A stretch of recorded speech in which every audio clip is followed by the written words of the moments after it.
mama too. This is Persia, not Sparta. Fuck your mama, yeah. You must climb across the columns and do wall runs, doing flipping off the pole. Amazing. Platforming, and I will open the door because it's a different color. The song of the Prince of Persia. You must do some platforming.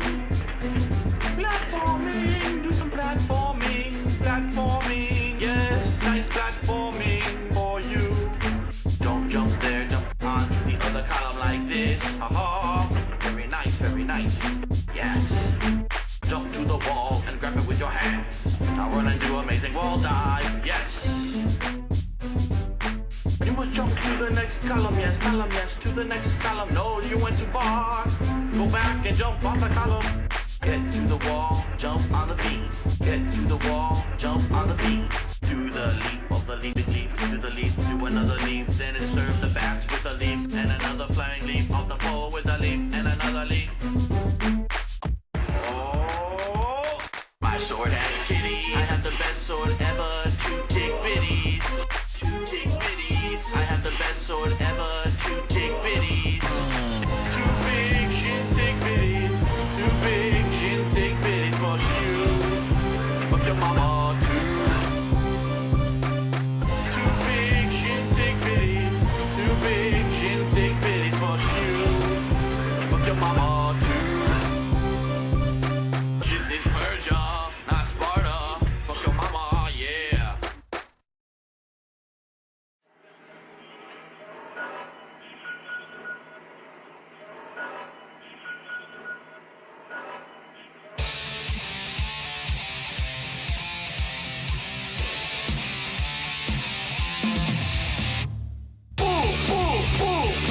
Whoa, we got a headshot on it. He sniped the shit out of all the robots in the room. Whoa, we got a headshot on it. That's what I call a headshot.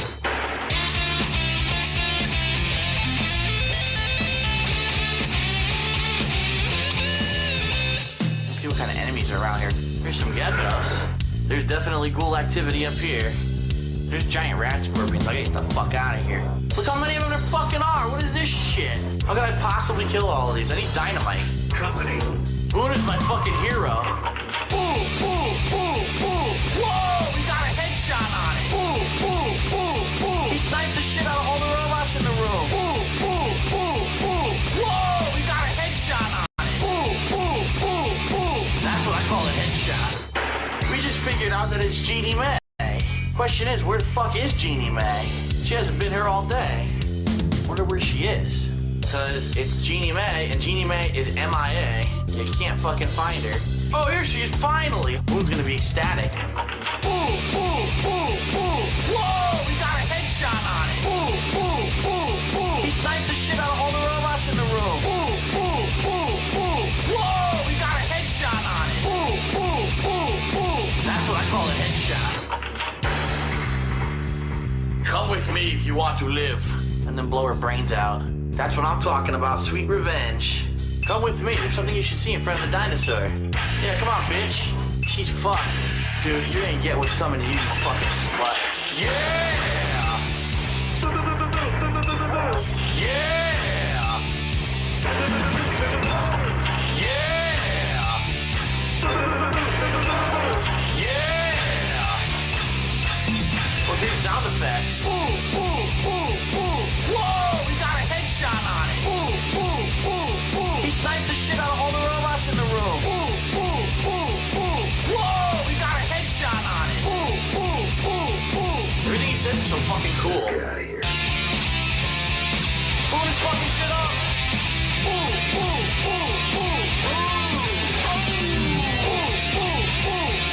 Whoa, we got a headshot on it. Boone, you are the fucking man.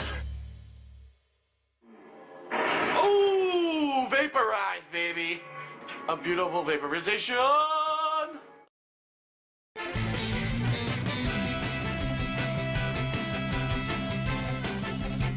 This is remix music of Splash Hill Zone. Woo! let's do this. I am fucking Sonic, and you can't fuck with me, yeah. I am a fucking hedgehog, and I have spikes on my back. Oh shit! I am fucking Sonic, and you can't fuck with me, yeah. I am a fucking hedgehog, and I have spikes on my back. Oh shit! Super fucking speed boost! Super boost! Anesthesia! Woohoo! Fuck you and fuck your mother. Super boosters, your sister and your brother. Get the fuck out of my way, I'm a hedgehog. So fuck you and fuck your mother. Super boosters, your sister and your brother. Get the fuck out of my way, I'm a hedgehog. So fuck you. Here we go. Now fuck you. Come on. I am fucking Sonic, and you can't fuck with me, yeah. I am a fucking hedgehog, and I have spikes on my back. Oh shit! I am fucking Sonic, and you can't fuck with me, yeah. I am a fucking hedgehog, and I have spikes on my back. Oh shit! Here we go. Now fuck you. Come home. Geez, I'm gonna be in love with Amy Hedgehog, or is he gonna try to mack it to that girl from the fucking other 3D Sonic game? Has a bestiality sex in this game. Woohoo! Bestiality. It's what Sonic's all about these days. Bestiality. It's what Sonic's all about these days. Fucking Sonic. He's back to sell more games, yeah. Whatever happened to Sonic 4? I don't think anyone knows. The project was probably canceled. Here we go. Now fuck you. Come home. So suck on my balls and shit, yeah. I am fucking Sonic, and you can't fuck with me, yeah. I am a fucking hedgehog, and I have spikes on my back. Oh shit! I am fucking Sonic, and you can't fuck with me, yeah. I am a fucking hedgehog, and I have spikes on my back. Oh shit! Here we go. Now fuck you. Come home. Super fucking speed boost. Super boost.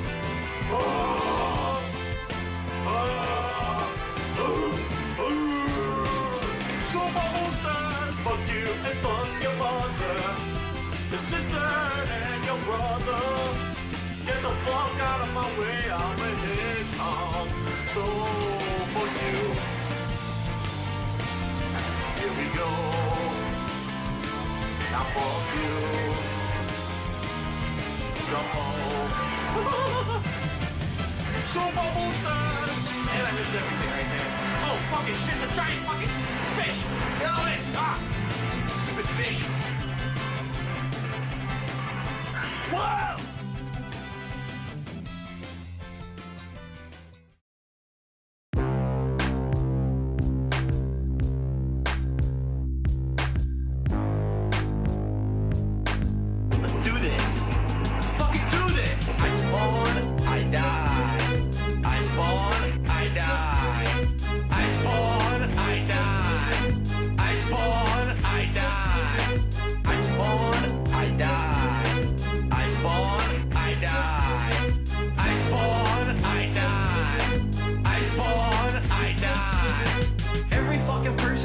has dual shotties.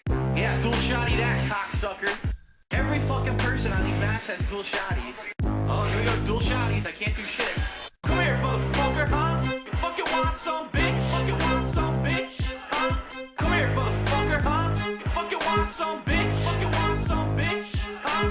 Come here, motherfucker, huh? You fucking want some, bitch? Fucking want some, bitch? Huh? Come here, motherfucker, huh? You fucking want some, bitch? Now I'm pissed. I spawn, I die. I spawn, I die. I spawn, I die. I spawn, I die. I spawn, I die. I spawn, I die. I spawn, I die. I spawn, I die. Oh, that's a grill. I shot the grill. Have a burger, bitch. Oh, that's a grill. I shot the grill. Have a burger, bitch. Double kill. Double kill. Double kill. Double kill. I can't stop killing them. I can't stop. Won't stop. Don't know how to stop. I can't stop killing them. I can't stop. Won't stop. Don't know how to stop. I can't stop killing them. I can't stop. Won't stop. Don't know how to stop. I can't stop killing them. I can't stop. Won't stop. Don't know how to stop. Oh, they stopped me. All right, here we go. I spawn, I die. I spawn, I die. I spawn, I die. I spawn, I die. I spawn, I die. I spawn, I die.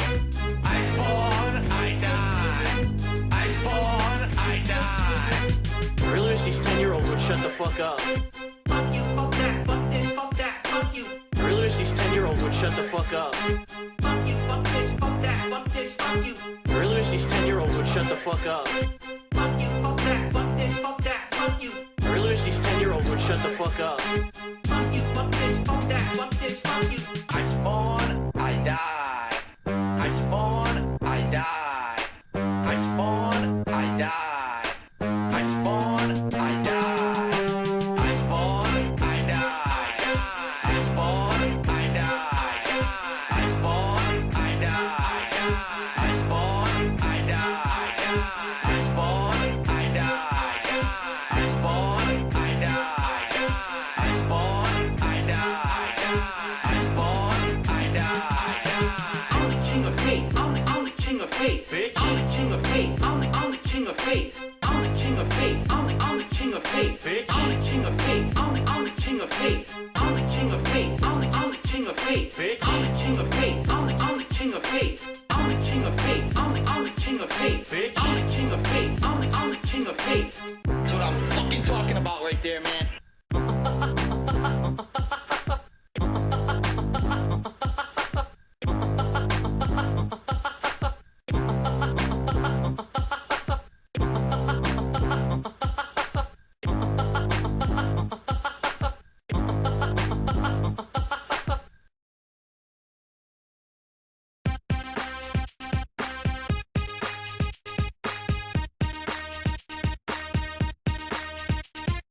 Thugs on the floor, we got thugs on the floor.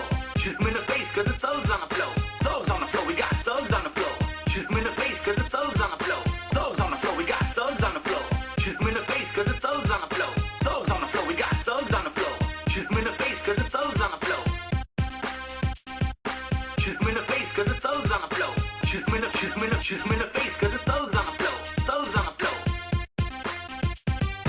Bugs in the air, we got bugs in the air. Flying everywhere, fucking bugs in the air. Bugs in the air, we got bugs in the air. Flying everywhere, fucking bugs in the air. Bugs in the air, we got bugs in the air. Flying everywhere, fucking bugs in the air. Bugs in the air, we got bugs in the air. Flying everywhere, fucking bugs in the air. Flying everywhere, fucking bugs in the air. Flying everywhere, fucking bugs in the air. Bugs in the air. Shepherd on the floor, it was Shepherd on the floor. Shoot him in the face, cause he's on the fucking floor. Shepherd on the floor, it was Shepherd on the floor. Shoot him in the face, cause he's on the fucking floor. Shepherd on the floor, it was Shepherd on the floor. Shoot him in the face, cause he's on the fucking floor. Shepherd on the floor, it was Shepherd on the floor. Shoot him in the face, cause he's on the fucking floor. Shoot him in the face, cause he's on the fucking floor. Shoot him in the face, cause he's on the fucking floor. He's on the fucking floor. That's how we fucking do, son.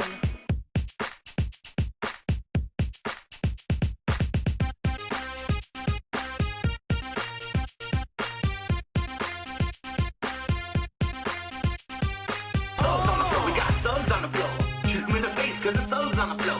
Thugs on the floor, we got thugs on the floor. Shoot 'em in the face, cause it's thugs on the floor.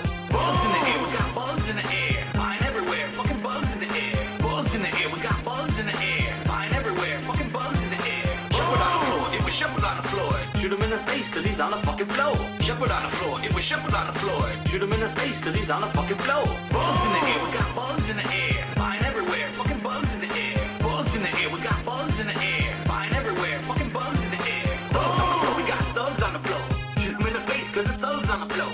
Thugs on the floor, we got thugs on the floor. Shoot him in the face, cause it's thugs on the floor. Shoot him in the, shoot him in the, shoot him in the face, cause it's thugs on the floor. Thugs on the floor. Shoot him in the, shoot him in the, shoot him in the face, cause it's thugs on the floor. Thugs on the floor. Shoot him in the, shoot him in the, shoot him in the face, cause it's thugs on the floor. Thugs on the floor. Shoot him in the, shoot him in the, shoot him in the face, cause it's thugs on the floor. Thugs on the floor.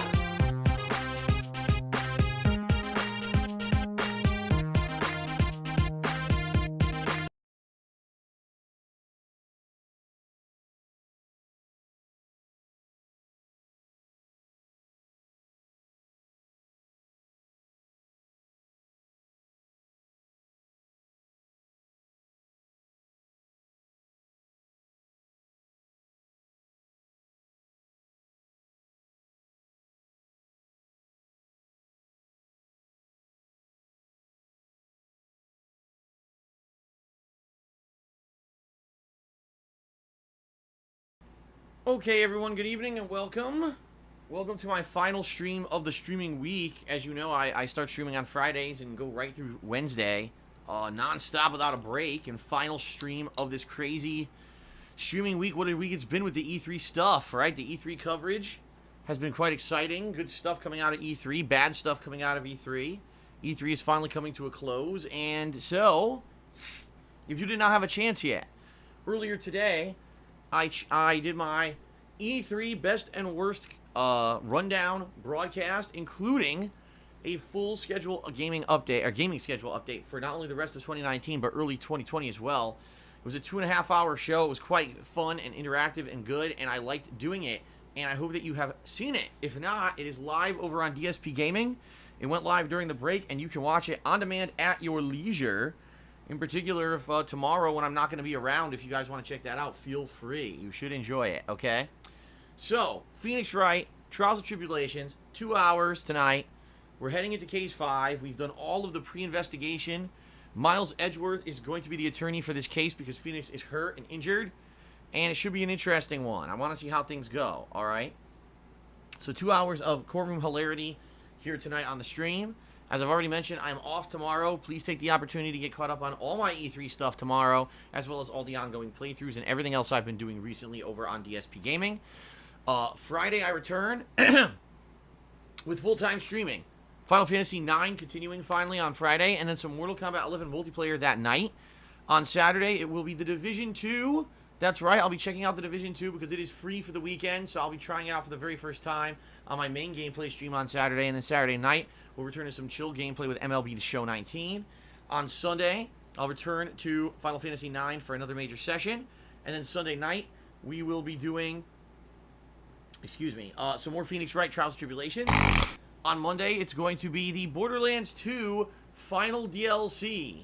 That's right, there is a DLC that was just released during E3 week for the Handsome Collection, which is free on PS Plus right now, if you are a PS Plus subscriber. It bridges the gap between Borderlands 2 and 3, and I'll be playing that. It's about 3 to 4 hours long on Monday's main stream. Monday night, we'll swing back to Minecraft and do a chill Minecraft stream. On Tuesday, it will be the new character in Mortal Kombat 11, Shang Tsung, that I'll be checking out in the game. That'll be the main gameplay stream. Tuesday night will be my weekly Battle Royale stream in Black Ops 4 Blackout. And then on Wednesday, it will be more Final Fantasy IX, followed by more Phoenix Wright. So there you go. The whole week has been planned out, folks. The entirety of the week is planned. Yes. So thank you guys for all of your support. I appreciate it. Thank you guys for being here tonight. Hope you like the schedule for the next week. Keep in mind, we've got many new releases coming the end of this month, including Crash Team Racing, Judgment, The Sunken City, Super Mario Maker 2. In early July, we've got games such as... What the hell's that? Oh, the Apex Legends Season 2 update. Stranger Things, the game. Sea of Solitude. Dragon Quest Builders 2, Marvel Ultimate Alliance 3, Wolfenstein Youngblood. Whoa! All that in July, if you can believe it. So we've got a crazy couple of months, month and a half here coming up with all new release stuff that I'll be balancing on with other playthroughs. It should be a lot of fun.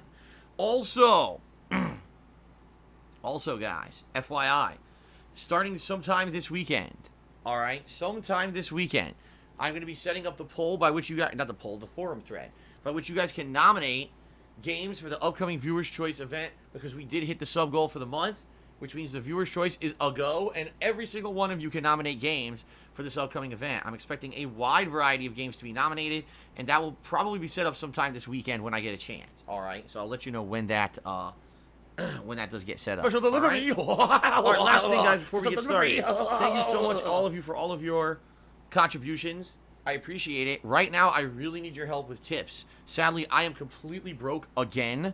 All of my bills, kept clearing, and now I'm out of money again. Yeah, I know I have 3 more bills that need to clear by the time that I get paid by Twitch this weekend. Please consider tipping me tonight if at all you can. If you do, I can put that money straight towards bills and help out with this current situation. I hope that you can, and if you do, thank you so much. We will get a shout-out during tonight's stream. There's 2 ways to tip me. The first is to find a tip jar button that you can click on. All right? That will take you to the PayPal tips page, or you can type !tip into the stream chat to bring up a link that brings you there as well. You can be anonymous when you leave a tip. You don't need a PayPal account to tip. You can use a debit or credit card. Please consider it. If you've loved all the E3 coverage I've done over the last week, if you like the daily streams I do, if you want to see this keep going, I really need your support right now via tips. All right, guys? But if you do cheer sub or tip at all tonight, I will give you a shout-out during the stream, but tips are preferred. Fair enough? All right. Now, some shout-outs. We start off with Golden Colts, who did a 65-bit cheer during the break. Thank you, Golden Colts, for the cheer during the break. Cody Carl's cheered us. I know this game doesn't get very great attendance, but I still hope you have a fun one, and this can be a chill stream. Me too. I usually do enjoy myself when I play this game. So, regardless of the fact that, yes, it is for a niche audience, I am still digging it, and I hope that you guys are also digging it, okay? Thank you for the 50-bit cheer. DSP Weekly News has subscribed, whatever the hell that means. Thank you very much, DSP Weekly News. Let's see here. Cody Carl's cheered again. Oh, excuse me. Charlie, a.k.a. Chuck, subscribed to the channel. Thank you, Charlie, a.k.a. Chuck. Cody Carl's cheered. It says that he thinks I feel that I take Twitter too seriously, and maybe I should just use it for my schedule and not for information on games. Actually, social media is pretty useful because, number one, I can start to field opinions on games, and it's funny because when there's a new thread about a new game, I can usually just read down like the top 100 tweets and try to get varying opinions, and usually there's a ton of different opinions about every game. Okay, number two, social media leads me to articles and things that I need to read about release dates and the like. So, no, I'm not going to completely ignore social media. It is 2019. It is not, 2010. Things have changed, and it is a vital source of information. Okay? Okay. Continuing on. Louched2 did a 100-bit cheer, and he said, what do you think of the new multiplayer Minecraft in E3? It's not Minecraft. It's actually Minecraft Dungeons, which is essentially Diablo and or Gauntlet combined. Okay, and that's exactly what it is. As for the collaboration that you suggested, that person is banned, so therefore, no, there's not going to be any collaboration. So there you go. Moving on, Quentin Tarantino tipped me $1 and said, in the past you talked about not wanting to support companies like Konami for ruining games. Metal Gear 5 Metal Gear Solid 5 is an example. What's the difference between a company like that and EA ruining a multitude of things? I won't support EA, that's why I'm not getting Star Wars. Well, let me put it this way. EA screws up a lot. We all agree. I don't think anyone here is going to say EA has not screwed stuff up. At the same time, EA does some things right. Every once in a while, they accidentally hit the wrong switch. A CEO is drunk or something and makes the wrong decision, and something good comes out of the company, all right? At the very least, we could say over the years, EA has published quite a lot of good games, although they've ruined a lot of games as well. Konami recently has literally just ruined things. Ever since Metal Gear Solid 5, can you name a single good thing that has come out of Konami gaming-wise except re-releases that they didn't make? Probably not. Maybe you can name one or two, but that's been a wide, almost 4 years now, where Konami as a company has just failed over and over and over. And And that's why I don't support them. They completely screwed over Kojima and his team. They completely ruined Metal Gear Solid 5, which potentially could have been the best video game of all time. As I said at the time when I was playing it, because it was unfinished, I feel that it ruined the game. And they could just basically, they could suck a fat one. I don't care. I'm not going to be supporting their crap. All right? But that's the difference. Yes, EA makes mistakes, but EA also has done good stuff. So there you go. J Goo 1224 has cheered 100 bits. It says, here you go. Thank you very much. Cody Carl cheered again. He said, I didn't mean for gaming info. I mean for people tweeting at you about stuff, and it turns into drama. I don't even know what you're talking about. I don't pay attention to that. I don't know if you noticed this. I don't pay attention to any drama on Twitter at all. I completely ignore it, and I block those fucking idiots who are spamming me with it. I don't want to deal with that shit. In fact, just this morning, there's a bunch of people who were trying to tweet me drama shit, and I blocked all of them, so I don't have to deal with their nonsense. I don't deal with... Really? Twitter, I use for gaming news. I use for posting my schedule, for interacting with my own viewers, and that's about it. I really... anything else, I don't deal with that shit. I'm not going to deal with that crap. Alright. Alright, guys. Are we good? Can we start up? Again, thank you for your contributions here on the early stream. Please, if you guys can tonight, please tip me. I need the support. Like I said, I know for a fact I have the fees on my condo association here, a big credit card payment, and the payment for the internet here that have to clear within the next 2 days. And I don't get paid till Saturday, and then it has to clear. So I'm pretty screwed. I have no money in the bank account now. So, if you can help, great. If not, that's fine.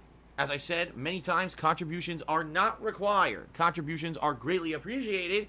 They totally help out in situations like this, but they're not required. If you can tip me tonight, please consider it. If not, that's perfectly fine. Just sit along and hang out with me as we play Phoenix Wright. Fair enough?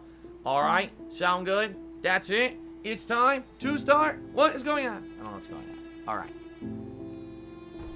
Let's go ahead and continue. No DSP weekly news, as you probably already know, but you're trying to bait me into something that's going to get me in trouble. No, cheering is not the same as tipping. Tipping helps me immediately. That's why I'm asking you to tip. Cheering is still good and positive, but it takes a while for me to get any kind of a benefit from it. So please consider tipping. Thank you.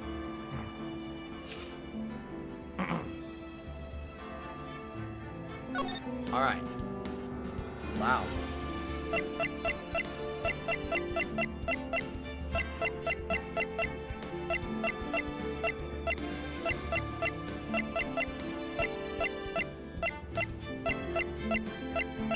Okay, I don't know what I'm doing. Let's continue. There you go.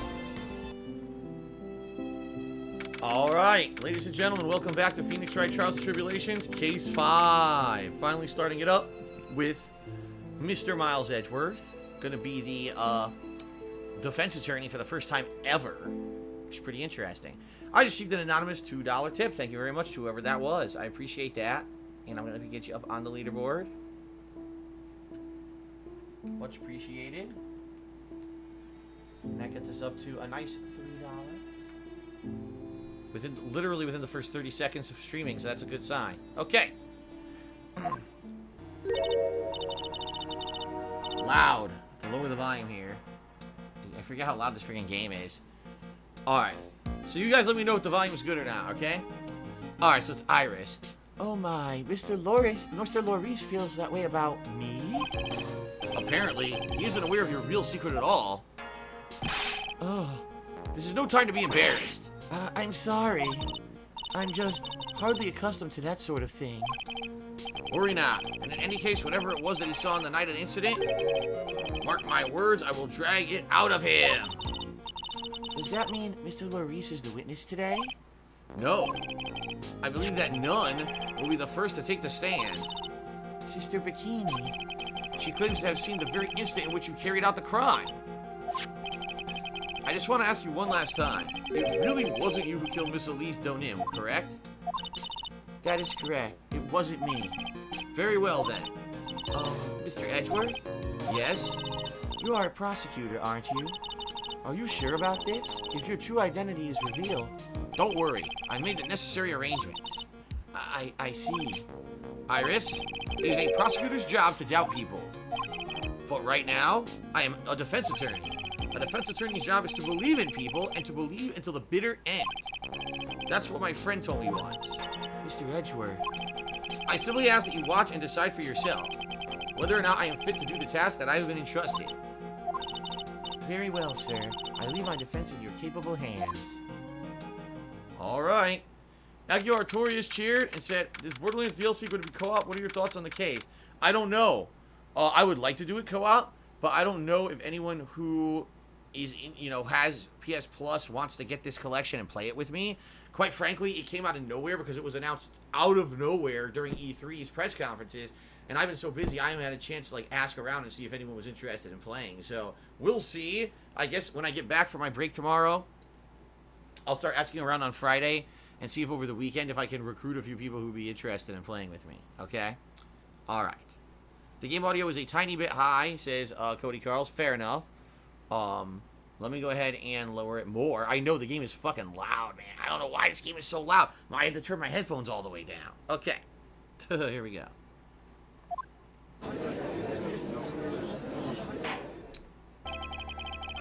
Court is now in session for the trial of Sister Iris of Hazakura Temple. The defense is ready. By the way, did you see the judge? The judge is the same judge from the earlier cases with Mia. So apparently the old judge is back, many, many years later, which is kind of funny. Okay. The defense is ready, Your Honor. Huh? The defense does indeed appear to be ready. However, the same cannot be said for the prosecution in this case. Indeed. I'm not sure I like such a blatant waste of this court's time. An empty prosecutor's chair can only mean that the prosecutor has no confidence in their ability to prove their case. It would seem this case is already over before I had a chance to begin. I am ready to announce my verdict at this time. The court finds the defendant... Objection! Oh, no. Oh, no. Not Von Karma. She has returned. Von Karma is back. Oh, no. I was not expecting this. I seriously wasn't. I thought it was going to be Godot again. It's friggin' Von Karma, dude. The prosecution stands ready. And you are? Francesca Von Karma, prosecuting prodigy. Von Karma, you say? Perchance, you wouldn't be of any relation to the legendary prosecutor Manfred Von Karma. Legends are a thing of the past. I am a Von Karma, that is all. Upon a special request, I flew in today for the purposes of prosecuting the case. You did? Then you must be quite a big shot, hey? By the way, Mr. Edgeworth. Yes, Your Honor. I'm almost certain that I've seen you somewhere before. Am I just imagining things? You look very much like a prosecutor I met once. I believe you are imagining things, Your Honor. Oh, Miss Von Karma, do you have anything to say? There is no such weakling as this man amongst those of the prosecutor's office. There isn't? But I'm sure, once before in this courtroom... Ah! I told you there is no such weakling! What is that, a whip? I'm not sure I care for such a thing in my courtroom. Bailiff, remove that whip at... Hold it! I have no objection to the whip. You don't?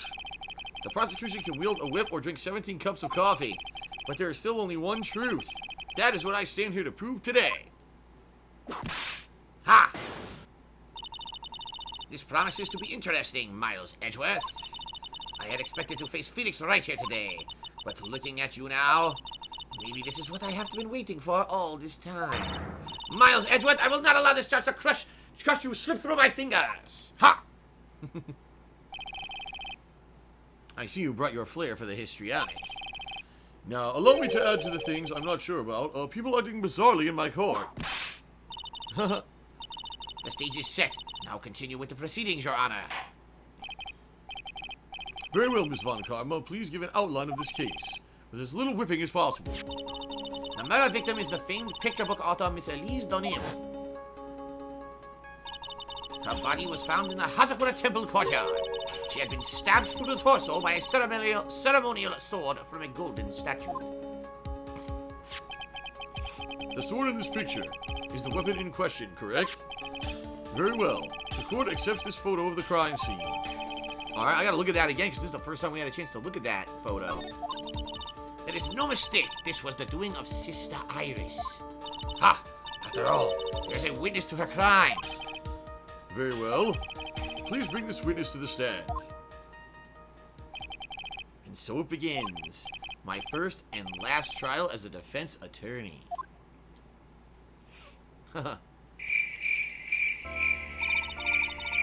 Witness, state your name and occupation, please. Oh, hold on there. I'm not sure about being not sure if I care for this at all. Witness, please stand up and nice and straight. Haha, she's so short. If I recall correctly, there are a few milk crates in the defendant's lobby for our back pain plagued yet witness. Bailiff, fetch a crate for this poor lady, please.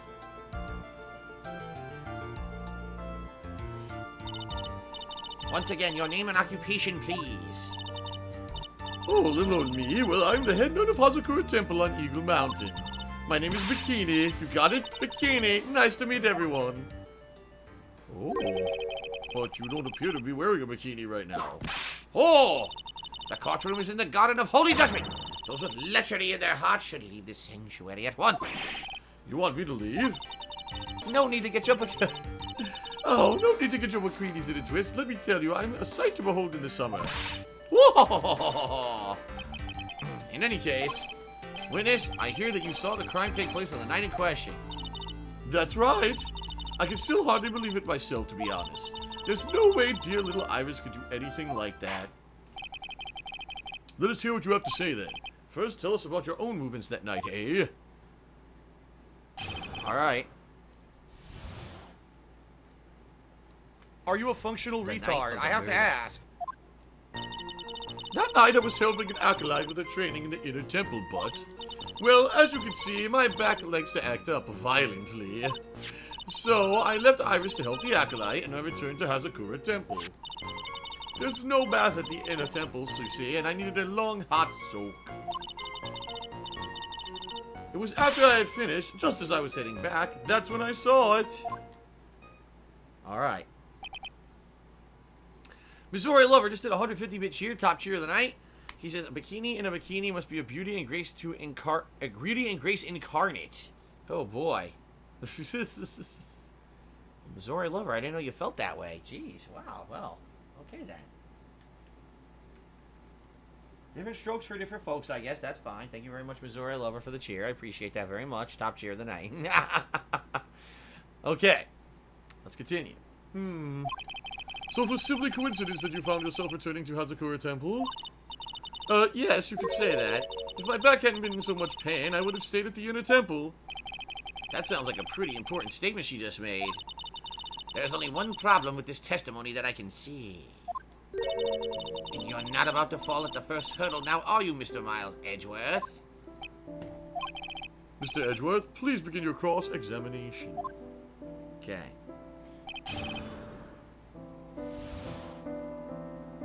The night of the murder. Ah!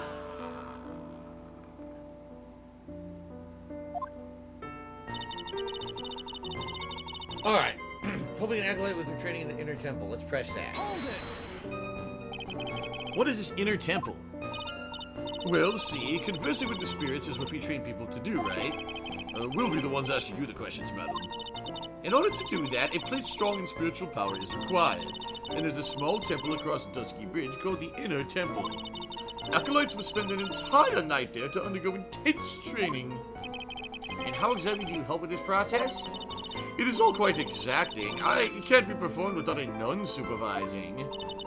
Like a tutor, watching to make sure a spoiled child studies. A tutor with a whip in your case. If that is the case, then why did you return to Hazakura Temple where the murder took place? Alright, so her back likes to act up violently, so let's, oh, shit, hold on, I screwed up, let's do that. Let's press that. Violently? That's right. It's no laughing matter, especially in winter. I can't hold anything heavier than a knife and fork during the cold months. Just being alive is like strict training. Whoa! On the night of the murder, was this fabulous back of yours hurting again? I call it a fabulous back. Your fabulous back. Okay. That's right, raging like a bull in a pig pen. I almost fainted once or twice. I just knew that unless I warmed it up, it was going to finally finish me off. Okay, good again. So you left Iris to help the Acolyte and return to the temple. You left Iris to help with what? What do you think? The Acolyte's training, of course. It was just past 10 p.m., so we were starting to enter into the training exercises proper. Wasn't it your place to remain with the disciple? Well, the job is simply to watch over the Acolyte so that they don't pass away. Just to confirm this point again, that night, you met Iris in the inner temple, correct? Yes. She's a gentle, honest girl. She's never once failed to follow my directions. Okay. There's no path to the inner temple, you see, and I need a long hot soak.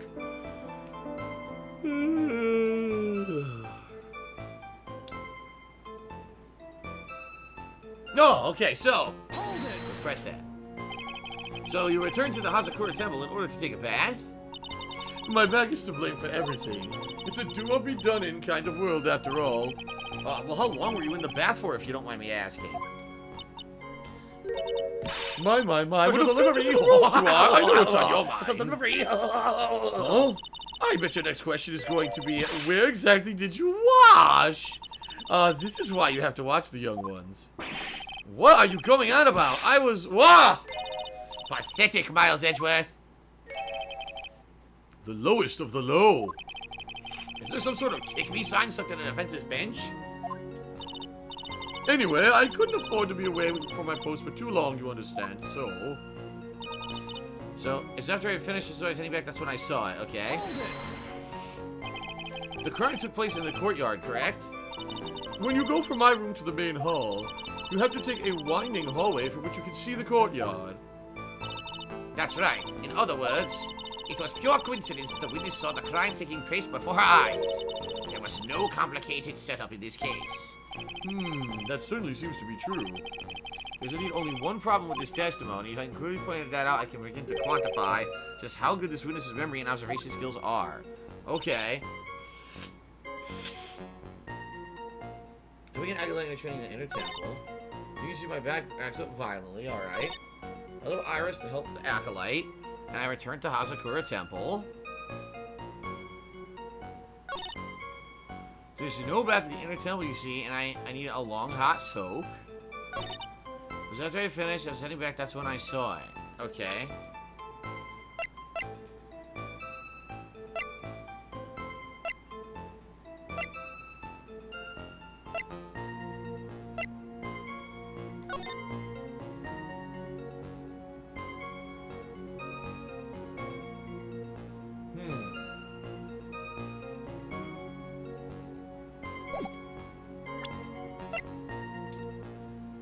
Okay.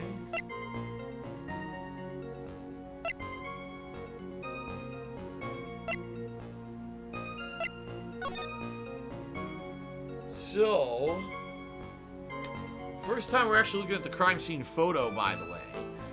Make some observations here. So definitely that sword impaled the victim. The problem I'm having with this whole setup, which I think is obviously something to do with it, is look how the sword is positioned. It's not like the sword was in the statue's hand and somehow it released and stabbed her. The statue is holding the sword. How did the statue's arm get in that position and have the sword impale her? It doesn't seem to make any sense, because the statue's arm is a statue's arm. It can't move up and down like this to stab her. So how in the holy hell did this sword impale her to begin with? That's a big mystery to begin with, in my opinion. Plus, if you look at the length of the sword, it's going from that hand all the way down into the ground. So there's not even leeway for that arm to move up and have that sword move out of position. That sword would have been stationary in that hand. So this has to have something to do with it. I'm sure it's going to be some kind of a twist that maybe the hand rotates, or the sword actually wasn't in her, that she died from falls. Remember they said that she had bruises all over her body? So maybe she died from a fall, but someone wanted to make it look like a murder, so they impaled her with the sword, and then they kind of jimmied the sword up into the statue's hand to make it look like the statue was holding the sword, because this just did not look right to me at all. You know what I mean? There's also many footprints around here. I can see that. There's footprints on there. There's footprints over there. They don't really give anything away.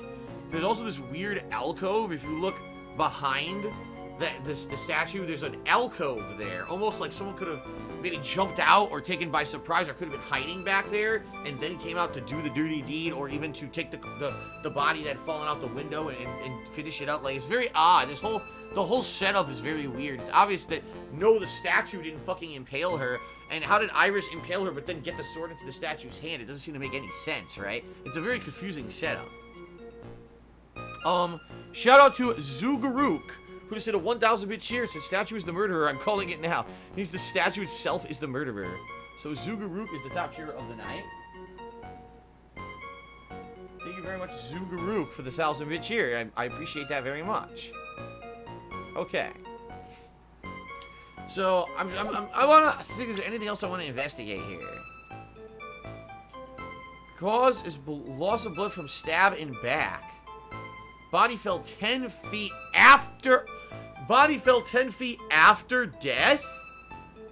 And now we know that this is false, because how did the body fall 10 feet when it's stuck and impaled in the ground? So she died by a stab wound. Then her body was thrown. Then it was positioned this way. This sword is not the murder weapon. It's not. The whole thing's a setup, okay? Definitely not. Alright. She rang the lights up at 10 p.m. was in her room until the murder was discovered. So in this photo, we can see this is Do Nim's staff. Has a what do you call it? A orb, a purple orb attached to it. But then when you take a look at the other evidence, the orb is missing. What does that have to do with anything? I don't know. Maybe it'll have something to do with something at some point. Okay. Fallen 1570 just did a 200-bit cheer and said it was Bikini's goodie bags that murdered her. Oh my god, we're gonna talk about Granny's goodie bags? Seriously? Oh no. So here's the sword. As you can see, there's no way. It's not the murder weapon. It was set up to look like that, okay?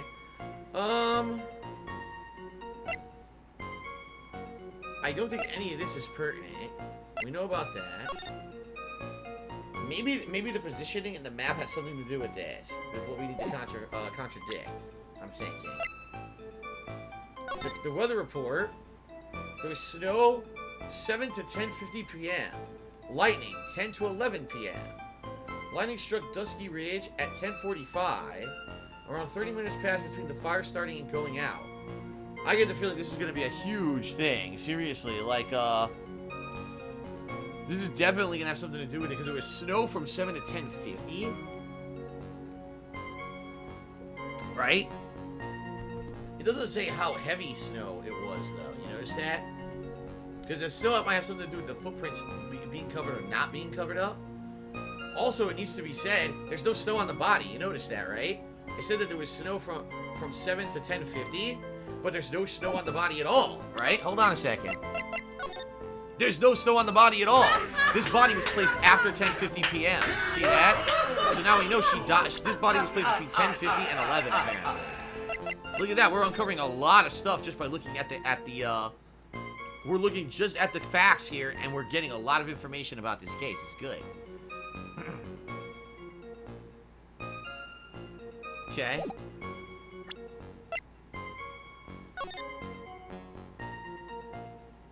I'm just wondering, is there anything actually in this that could be a piece of evidence? The fact that we have this makes me think it is. Like, there's gonna be evidence in this picture. Right? Oh, wait a minute! Oh, no! I fucked up! I didn't mean to do that! No, I pressed the wrong button! Ah, oh, shit. That was a complete mistake. Fuck. Alright, I gotta save. Alright, I gotta save. I completely screwed up. That was the wrong button.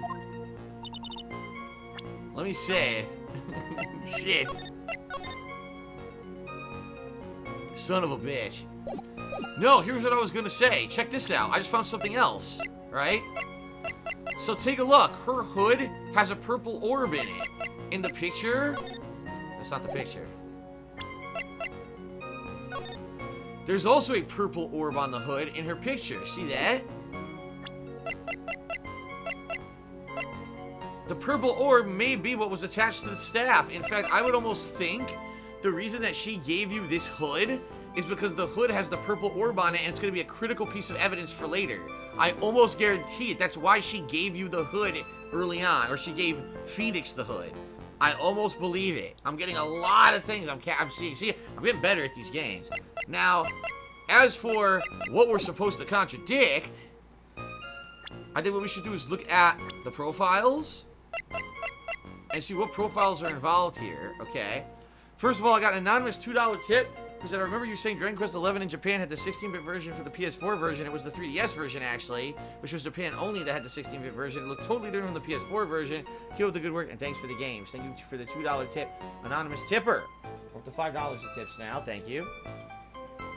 Yoshino Lover cheered. Thank you very much, Yoshino Lover. He said, hey, man, how's it going, dude? Okay. So let's see. Hennon discovered the murder. Her bad back really bothers her. The victim of this incident, a picture book author of unknown age, Larry's teacher. You know what I'm also noticing? I'm noticing a discrepancy. So here is Elise Donim, who we saw in person. Gray hair, right? Okay, but what about this? Here's supposedly a photo taken of her by Laurice. Her hair isn't gray, her hair is brown. So we've got a massive discrepancy between hair color. Why? Why do we have a hair color discrepancy? That's weird, right? Okay, I don't know. Hopefully that has something to do with it. Then again, we got a hair color discrepancy with Iris, right? Iris also has different hair color. Okay. So, another Hasakura temple doesn't seem to have any spiritual powers. Ah, Francisco von Karma, my mentor, Manfred von Karma's daughter, born and raised in Germany, prosecutor at 13. Not likely, but anyway, it's part of the plot. So let's read all the statements yet again. I was filming an acolyte with her training in the inner temple. As you can see, my back acts up violently. I don't see anything wrong with either of those. I love Iris to help the acolyte and return to Hazakura Temple. There's no bath at the inner temple, you see, and I needed a long, hot soak. She's saying there's no bath at the inner temple, which is across the way. And she wanted a long, hot soak. Okay. Why can't we be friends, Sherry? So speaking of bad backs, when's the last time your back bothered you? I'll be honest, it's not that, like, it doesn't bother me at all. I just don't have any of that kind of excruciating pain or numbness I used to. Like, my back still gets sore. Today, earlier, after, you know, streaming the E3 stuff, I went downstairs and ate dinner, and then I laid down on the couch, and, oh, it felt so good to depressurize my back. It was a little sore. The pain just melted away. I was like, oh, this is good. But I don't get any of the serious pain or anything like that. I think the last time I had it, if I remember correctly, was late 2017. I think twice I had a little bit of pain, shooting pain in my back. By the way, that's when I was much heavier. That's when I was like, you know, over 220 pounds. So, but no, I haven't had any serious problems at all. So, no worries. Okay, so I don't think that's gonna have anything to do with it. It was after I had finished, just as I was heading back, that's when I saw it. You press this again. To place in the courtyard. When you go from my room to the main hall, you have to take a winding hallway from which you can see the courtyard. That's right. In other words, it was pure coincidence that you saw it. Okay.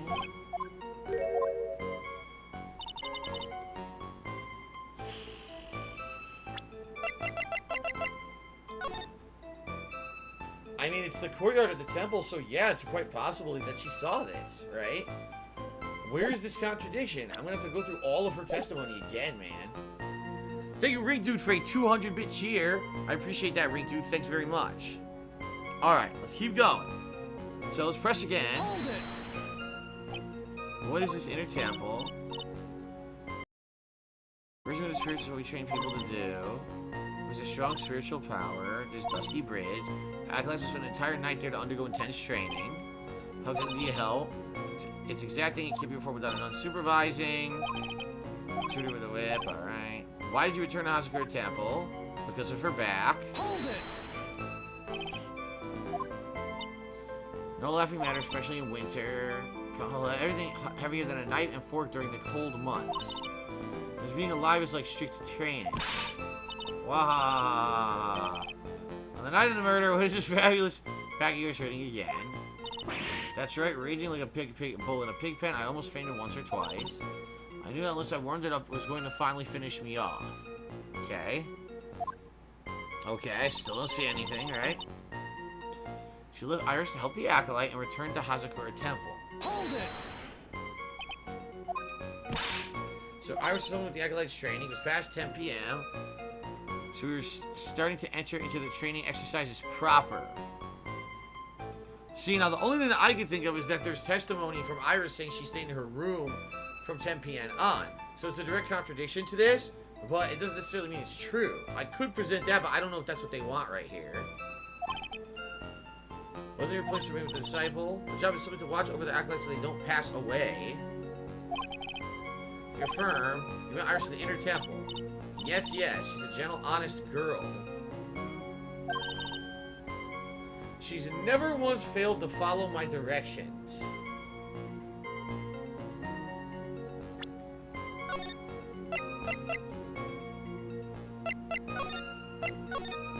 Okay.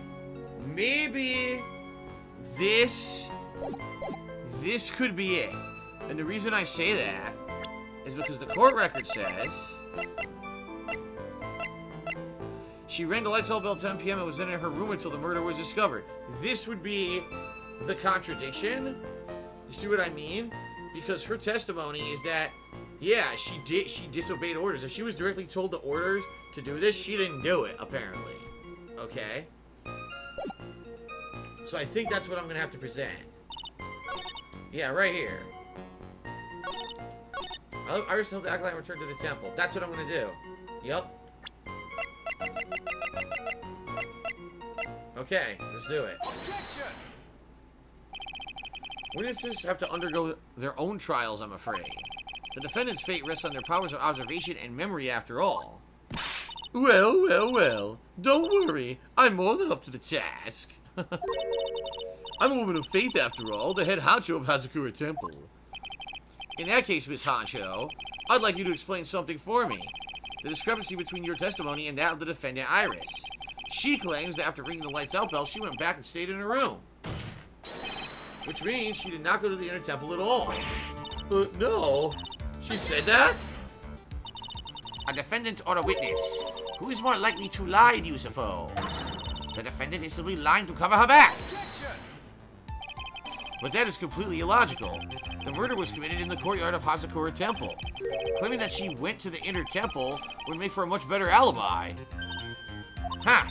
But that is odd. Whatever the reason, I can't believe that she would lie. She does indeed have honest eyes.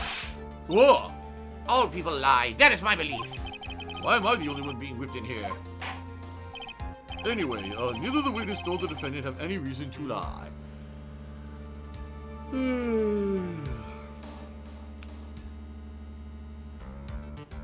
Okay, yeah. 4335 just did a 300-bit cheer. I said nothing more chill than a DSP dub. Lol. Thank you, yeah. I appreciate that cheer. Oh, I was gonna put you on the leaderboard, then I realized that actually that Zugaruk actually had the top cheer from earlier, the 1000-bit cheer, so my bad. Okay. My bad. Let's complete it. Alright, let's continue it again. Alright? Which means we must call your memory into question. Dear, you're older than me, and did you want to play that game, do you? Well, it isn't exactly what I... My memory's perfect, crystal clear, especially in winter. Then I suppose it's too early to end this cross-examination, eh? Mr. Edgeworth, if you are going to question the memory of this witness, you will need to show me a more decisive piece of evidence. Understood, Your Honor. I was naive to think that alone would do the trick. Then please add your comments about Aboot Iris to the testimony. And let us return to cross-examination. Okay. Save again. Good. Backs up. Alright, here we go. Alright, we got it. I already know what to do. Iris came to the inner temple. She was just exactly as she had been at dinner. Wrong. She had given Phoenix Wright her hood. Objection! I didn't even need to cross-examine. I already found it. Witness, let's get one thing straight. The defendant whom you claim to have met, she was wearing this demon warding hood, correct? Of course. That is a very important piece of clothing, I'll have you know. Whoa! Wait a minute. Objection! Hold it right there. Why do you have that? That's the question of the day now, isn't it, Miss Von Karma? I'll have you know that this hood was given to someone as a gift that night, before the lights out bell was rung. What? You know where I'm going with this, don't you? If the witness had seen the defendant as she claims, then the iris she saw would have been missing this very hood. Well, well, well. Actually, well. It's not a bad feeling at all, exposing contradictions like this. Now I understand that happy look on Wright's face every time he does it. Order in the court. Witness yours responsible. Oh! Sister, this hood. You have spare ones around the temple, don't you? Spares? Well, I do tend to make too many of them. I see. A stockpile, a surplus of hoods, eh? Each knot is only given one hood. Oh, this should be the only hood that Iris owned. And this is quite strange. Oh! If there was a surplus of hoods, then she could have worn one of those. There's no contradiction here. I'm sorry to break this to you, Miss Von Karma, but you won't get away that easily. Discrepancy such as this will sow seeds in any human heart. The seeds of doubt. Witness? While I don't wish to call your testimony into doubt, you must give every detail with precision. I'm not sure I'm comfortable going along with this. Sister, you shall continue with your testimony. Tell us exactly what you saw after finishing your bath on your way back to the inner temple. Those seeds of doubt are sprouting in the judge's heart. They just need a little more stimulation to bear fruit. Contradictory stimulation. Alright, after my bath. I finished my bath around 11, and I thought I should return to the inner temple. And as I was walking back, I heard a noise from the courtyard, and I took a look and... Oh, Iris was home, Mr. Kinlees. And with that sword of all things... Mr. Kinlees was standing in the corner room which faces out into the courtyard. The stabbing I saw must have occurred after she was pushed out of her window. You saw a truly terrible sight, didn't you? If I was in your place, then it would be much like Miss Von Karma whipping Mr. Edgeworth in court. And me seeing it all from this very chair. Well, something like that. This judge, his imagination is about as vivid as creative as Detective Gumshoes. I would look the fool if I commended on such foolishness. Anyway, this case is mine. Miles Edgeworth? Calling everyone by their full name. Can't you do something about that habit of yours? Alright, so here we go. Let's cross-examine. Finish your bath. I thought I should return to the inner temple. As I was walking back, I heard a noise from the courtyard. I took a look and... Iris was, oh, Mr. Elisa with that sword of all things. This is what we gotta push on. She completely ended. She didn't say what happened. We gotta get more details. Hold it! This is the second time that the witness has testified to seeing the defendant. But some doubt remains in these claims. Hey, just what does that mean? Just because you're a good-looking young man doesn't give you the right to... The murderer who stabbed the victim with the sword, Sister Bikini, try to recall exactly who it was you saw as clearly as you can.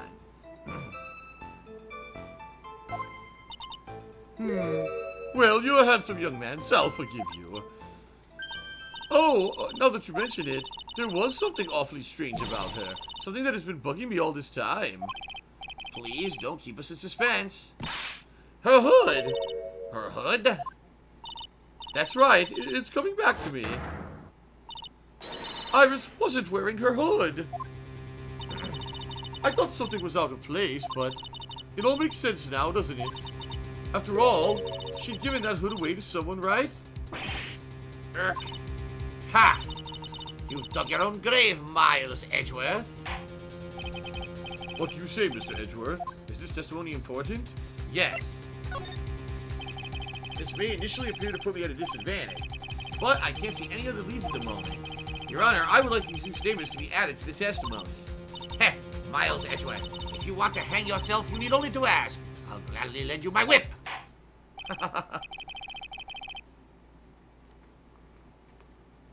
Okay. Witness, add that statement to your testimony. No problem. Or, excuse me. No problem. Alright, so we sit. Alright, well, you mentioned Iris didn't have her hood on. Let's press again. Hold it! You are sure about that? Yes, after all, we always wear the same clothes. Ah, I don't mean because we're poor, you understand. It's our style. Yes, that's it.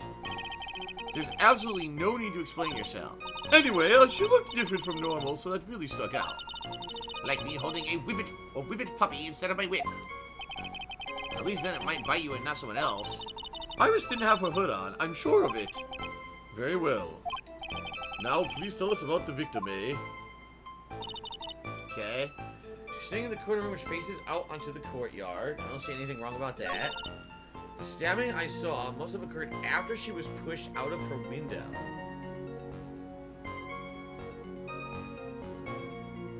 See, here's what I'm asking. Why did she even think or know that she was pushed out of the window, right? She could have been outside and just gotten stabbed in the back. So why do we know or think that she got pushed out of a window, right?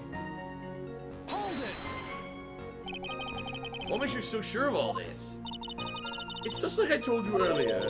I heard a noise from the courtyard, okay? Thump, just like that. You're one smart sister, I'll give you that. The autopsy report states that the victim's body was covered in bruises, indicating a fall from around 10 feet high. Oh yes, robble, robble. It appears that the witness was not mistaken then. Yep, Yup, I'm more than a pretty face, especially in winter. I'm a woman of faith, after all, the head honcho of Hazakura Temple. there's only 2 of them working there. What's wrong, Miles Edgeworth? No snappy comeback remark? Doesn't feel like she's lying. This is very powerful testimony, too. She claims to have seen the instant in which the defendant stabbed the victim. There are only 2 things I can believe in right now. My client, Iris, and my own abilities as a defense attorney. Okay. Alright, let's hear about hearing the noise from the courtyard. You say you heard a noise. Thump, just like that. That would only be the sound of the victim falling. It's very quiet in the temple, you know. You can even hear the snow falling from the branches. Thump, just like that. But then, couldn't the noise you've heard have been snow hitting the ground? I never thought of that. Wah! Ho ho ho ho ho ho ho ho! Oh! The next one to laugh gets a whipping. Well, whatever the source of the sound, I looked over at the courtyard and... Okay. Now we already did that. Let's go ahead and press this too. I need that money. I really do. I need that money. The victim was staying My in bills. overlooked the courtyard, correct? Which means the victim's room was on the 2nd floor. No, Hazakura Temple is a single-story building, but the mountain itself slopes downward, which elevates the main gate side of the temple and the guest rooms on the back to about the same height of a 2-story building. I see. And the victim was...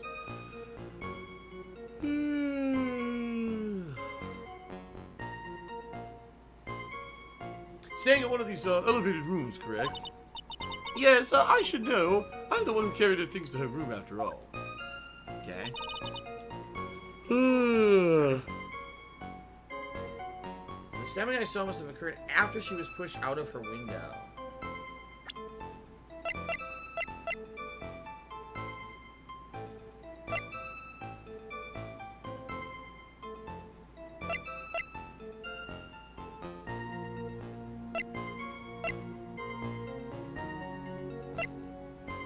Why are you an idiot if you don't agree? Because when you have factual evidence of something constantly thrown in front of your face and you ignore it and choose to believe something else, you're an idiot.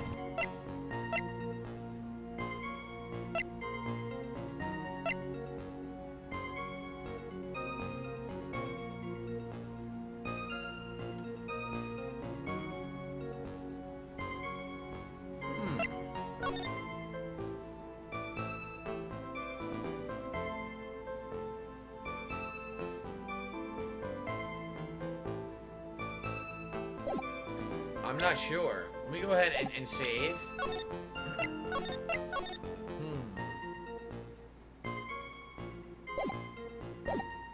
so. After she was pushed out of her window.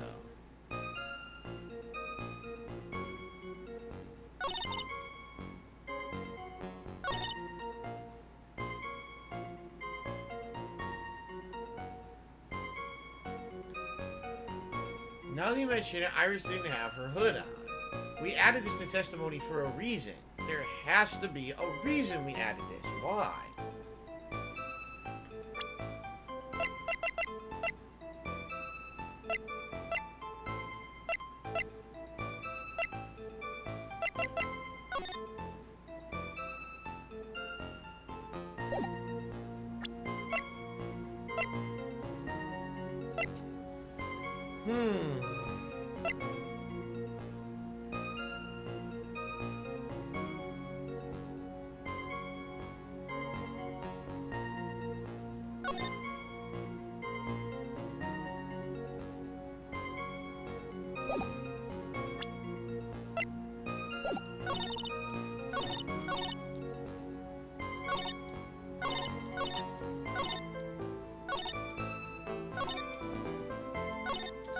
I was thinking maybe she said something like, oh, she always has her hood on, then we could have put the picture and said, look at this picture, she doesn't even have her hood on, right?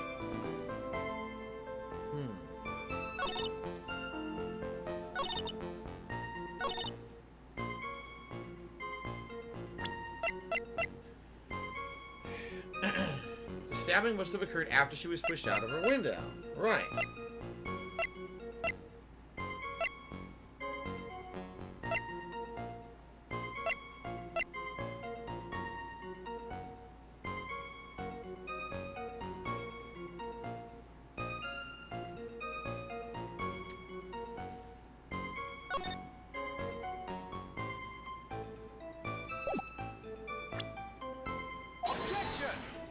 That's not it.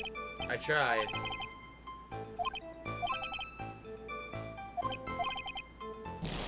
Damn it. That wasn't it. I tried.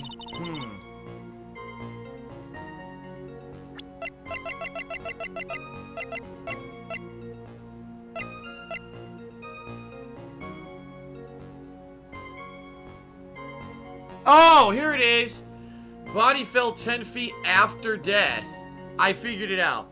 The body fell 10 feet after her death, but the cause of death is the blood from a stab in the back. If she got stabbed after falling out of the window, then how did she fall again? This is it. Got it. Okay. Impressive logic. That's what I'd like to say anyway. Oh, please do. My brain is something else. Especially in winter. However, I think you're overlooking one thing. Miss Von Karma, would you please so kind as to take another look at the autopsy report? In the autopsy report, the victim did fall from a height of 10 feet. However, this fall was after she was killed. Ah? Oh, that's right. It says after death right here. The scene where the witness claims to have seen is contradictory. If the defendant stabbed and killed the victim there in the courtyard, how did the victim then go on to take a 10-foot fall? Ah! Order, order! The victim was killed and then fell. If that is the case, then the victim must have been killed in her room, don't you agree? That is the logical conclusion. Yes, that's right. The victim must have been stabbed by the defendant in her own room. And she was then thrown out of her window down into the courtyard below. Were there any signs of a struggle in Miss Donim's room? She was stabbed with a sword. That would have leave a blood stain, wouldn't it? Well, Miss Von Karma, was there any blood? Whoa! No traces of blood were found in the victim's room. Your whip has just caused traces of blood to be found on my glorious playoff beard. However, if there was no blood in the room, then your claim that... Whoa! I'm sure there's no need for me to go over this. As I'm sure Your Honor is well aware of when a stab wound produces the most blood. When it produces the most blood... Very little blood is actually lost at the moment of a blade's insertion. If you want to talk about when most blood would be lost from a body, that would be when the blade is removed.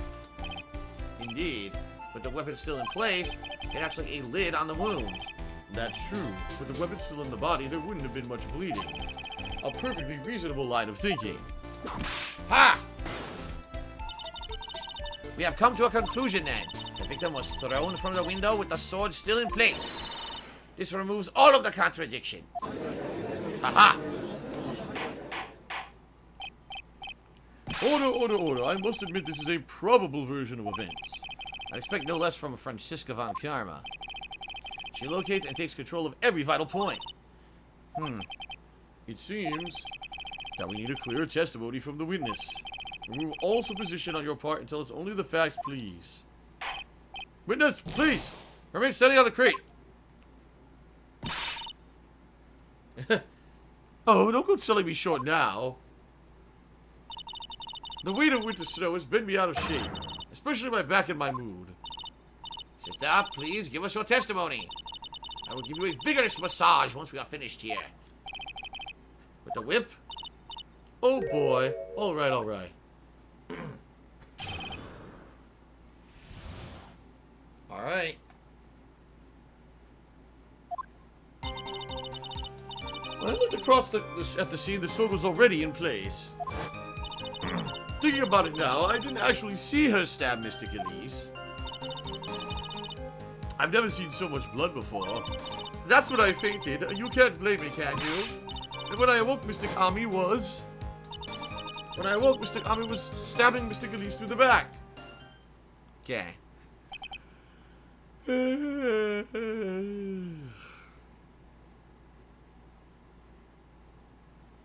Spirit Wings! How am I doing tonight? I'm doing good. Thank you for asking. I don't care. Cheers. Pure grain alcohol I'm drinking right here. Pure. Last hope did a 500-bit cheer. He said, Phil, I haven't been around much. Even after the chemotherapy, I'm seeing doctors regularly, but I'm still here. Nothing's going to bring us down. Well, Last hope, I wish you the best of luck, and thank you for the cheer tonight. Gotta stick in there. You're right, man. This all confirms Miss Von Karma's theory. Von Karma strive for nothing but perfection. Putting together such facts is nothing for me. You should know that, Miles Edgeworth. Perfection is an impossibility, Franziska Von Karma. And I'm here to teach you just that. You're gonna be banned. Alright. Time for cross-examination. So, first, the sword was already in place. At that time, was the victim bleeding? Well, I was very shocked to be seeing all of this, of course, so I'm not entirely sure. But I don't think I saw any blood, not then. I'm sure that you didn't. The weapon was acting as a plug in the wound. In any case, let's be clear on the very important point. Did you actually see the instant in which the victim was stabbed? Oh, I didn't actually see her stab Elise. Push that. Think carefully, this is very important. It's Iris we're talking about here. I'm thinking for all I'm worth. No, when I looked over, the sword was already in Mr. Elise's body. It might not be conclusive, but this testimony supports your theory. The victim was stabbed in her room and then dropped into the courtyard. I think this proves it rather well, Miles Edgeworth. Okay. Never seen so much blood before. Might as well just press everything. So you're saying you saw the victim's blood? Oh, that's right. Some of it splattered onto Iris, too. When the defendant was arrested, she was meditating in her room, and her blood-flecked clothing was neatly folded in the corner. What? Her clothes were blood-flecked as well? That seems quite conclusive to me. What should I do? Press this point further? Press it further! You always press it. Going back to your previous statement, you said that you saw little bleeding when the victim was stabbed. But now you say you saw the victim bleeding?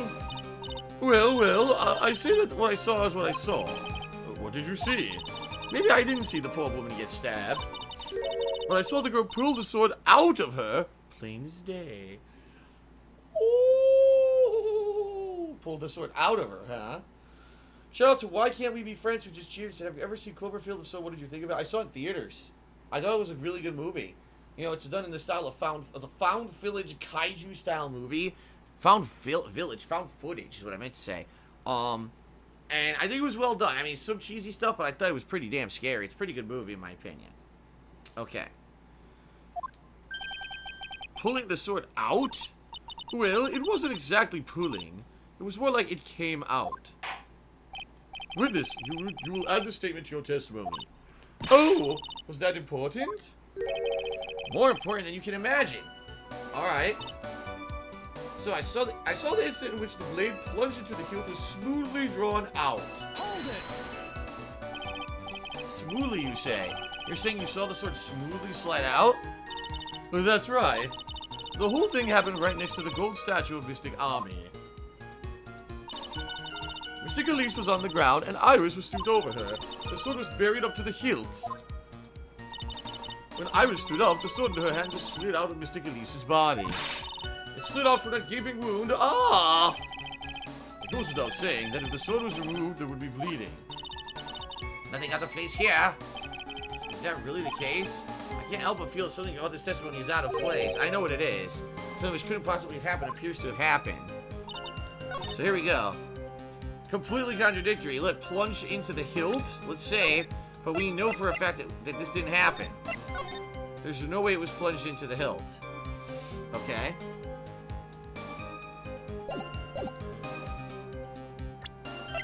Take a look. It has the victim's blood, but it only has the very tip is covered in blood. If this had gone all the way up to the hilt, there'd be blood all the way down the blade of the sword up to the actual hilt of the sword. The sword is the evidence that contradicts what she's saying. Objection! Sister Bikini, you are a reliable witness. At least, I'd like to think so. But there are too many contradictions here. But what do you mean? You make it sound as though I'm a liar. No, I've not seen the anime Dark Clover, Spirit Wings. But you're a handsome young man, so I'll forgive you. What contradictions are you talking about? In the scene that the witness claims to have seen, the weapon was thrust up to the hilt into the victim. Furthermore, the killer withdrew the weapon smoothly from the body. However, both of these are complete impossibilities. Robble, robble, robble. Whoa.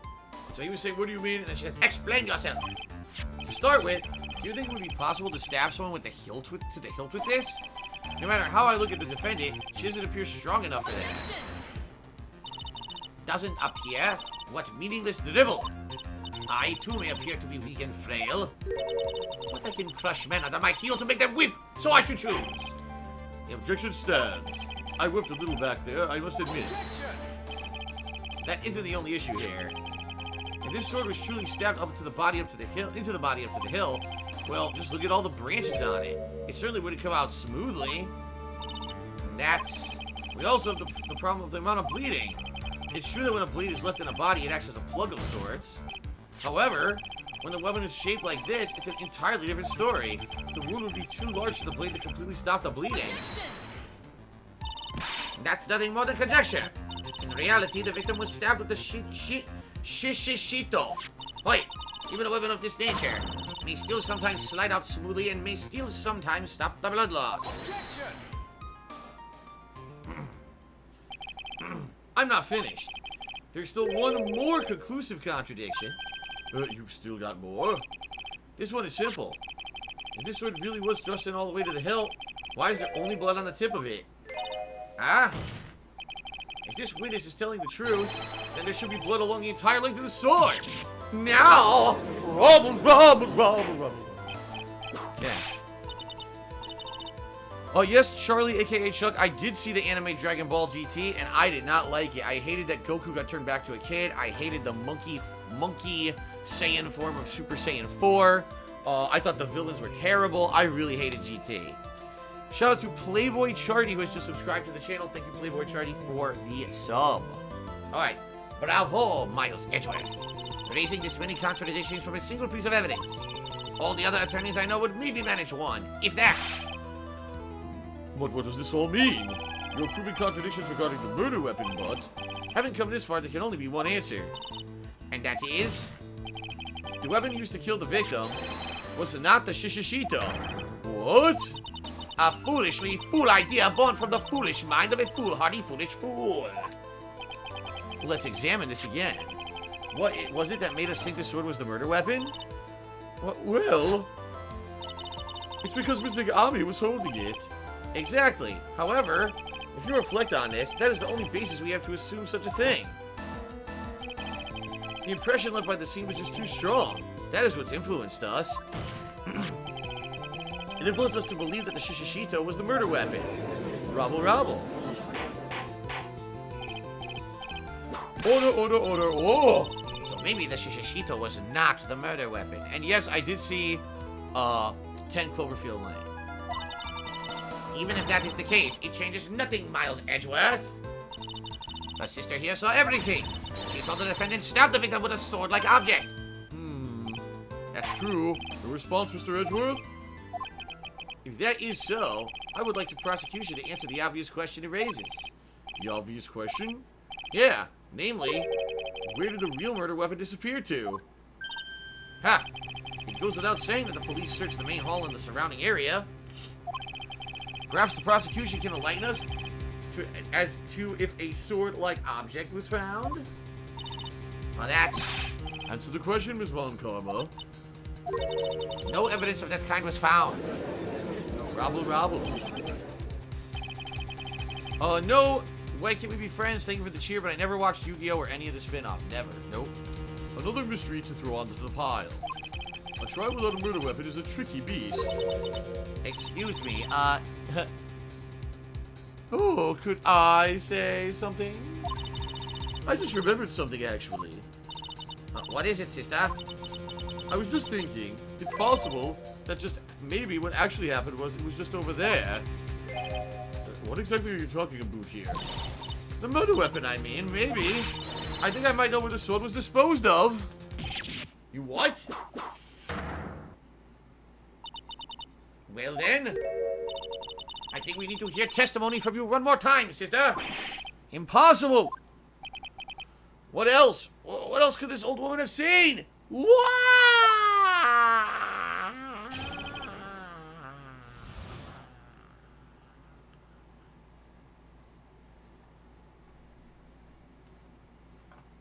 Okay, I stopped recording for a second. So thanks everyone so far for a great stream tonight. We're going to be playing for roughly 1 more hour on the stream. I'm going to try to get to the end of this section of the case. I don't know if we're going to get to, but I'm going to play for at least another hour, okay? So since we're at roughly the halfway point, what I'd like to do is do some shout-outs. I also want to check on the sub count, because I don't know if it's gone up or down. Let's take a look here.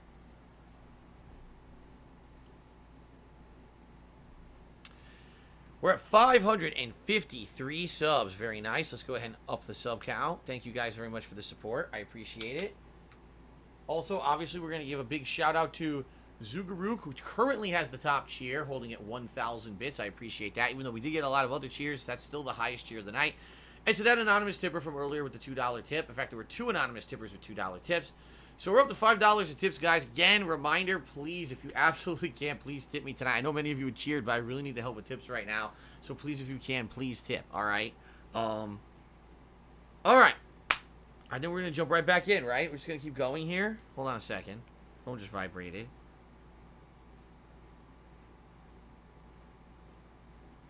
No. Get out of here. Okay, nothing important. Are we guys ready? Ready to continue? 1 more hour? Whew. Okay, here we go. Let's do this. Alright, location of the weapon. Here we go, let's hear the testimony. I saw the murder around 11 p.m. And after asking that it be reported, I went out to the main gate. And there I saw tracks that indicated the snowmobile had been used. It takes 15 minutes to walk through Dusky Bridge, but less than 5 using one of It's those. Kevin's fault. Maybe they threw the weapon into Eagle River and came back when I was knocked out. Iris could have done that. She can drive a snowmobile after all. Okay. Witness, please tell us everything you know right away next time. Well, I'm not in the best of shape. What with my back and my age, you know. Quite. There were indeed snowmobile tracks in front of the main gate. Here's a photograph. Okay. A snowmobile, eh? I see. Well, it certainly is an interesting theory. The tracks begin in front of Hazakura Temple. Excuse me, I mispronounced. Aye. And run all the way to Dusky Bridge. Tracks photo added to the court record. But already you already saw something else there, right? I'll show you guys in a second that already is blowing this whole thing apart. Here. That shows your pesky problem. Yes? No. Wrong. And I'll show you why. Yeah, indeed, there are snowmobile tracks. She's right about that. But, guess what? There's also footprints, right? So that would indicate there were 2 parties, not 1. Because why in the holy hell would there be a snowmobile that was parked in front of the temple, yet then there's footprints away? That doesn't really make sense. So in my opinion, there's something else going on here. Okay. The Eagle River's current is quite swift, meaning that it doesn't freeze over in winter, meaning it's the perfect place to dispose of the murder weapon. Oh, wow. Well, ladies and gentlemen, Quart de Verg just tipped me $100. Thank you very much to Quart de Verg.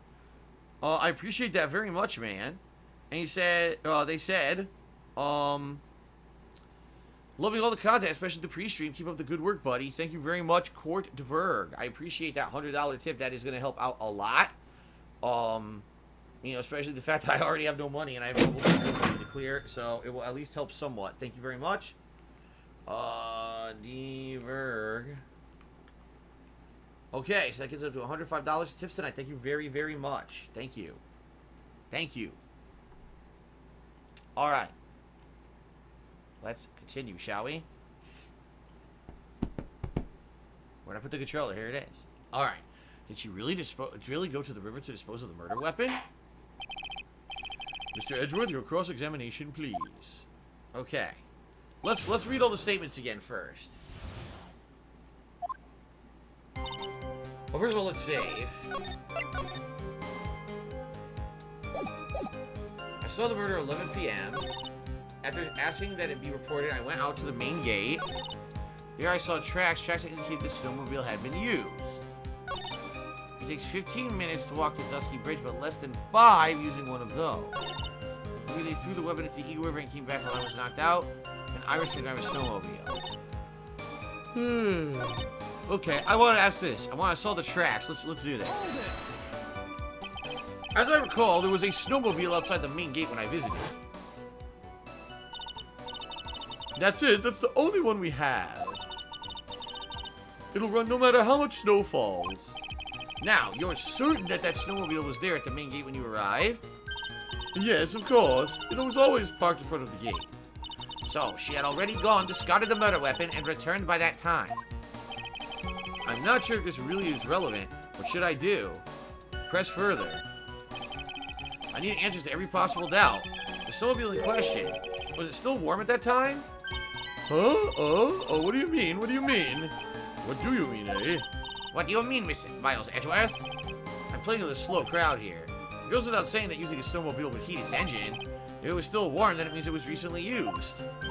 Oh, I see. I never thought of that. That's right. I overlooked that too. Of course you did. And answer the question, please, witness. I don't often go around touching hot engines. However, now that you mention it, there wasn't any snow on it. Snow? Yes, for some reason, only the snowmobile wasn't covered in snow. There wasn't any snow on it? Curses. It seems highly likely that the killer did use the snowmobile then, eh? How long does it take to get to Dusky Bridge by snowmobile? Okay.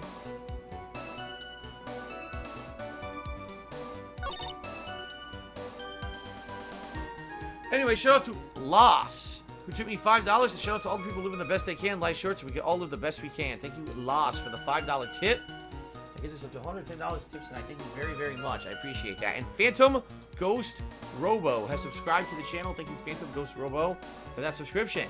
Much appreciated. Thank you. Okay. Let's press here. In that case, why didn't you use it yourself? You could have spared yourself some walking. But there's a reason for that. Have we got a moment for me to explain? I think that's why the question was asked in the first place. It was about a month ago.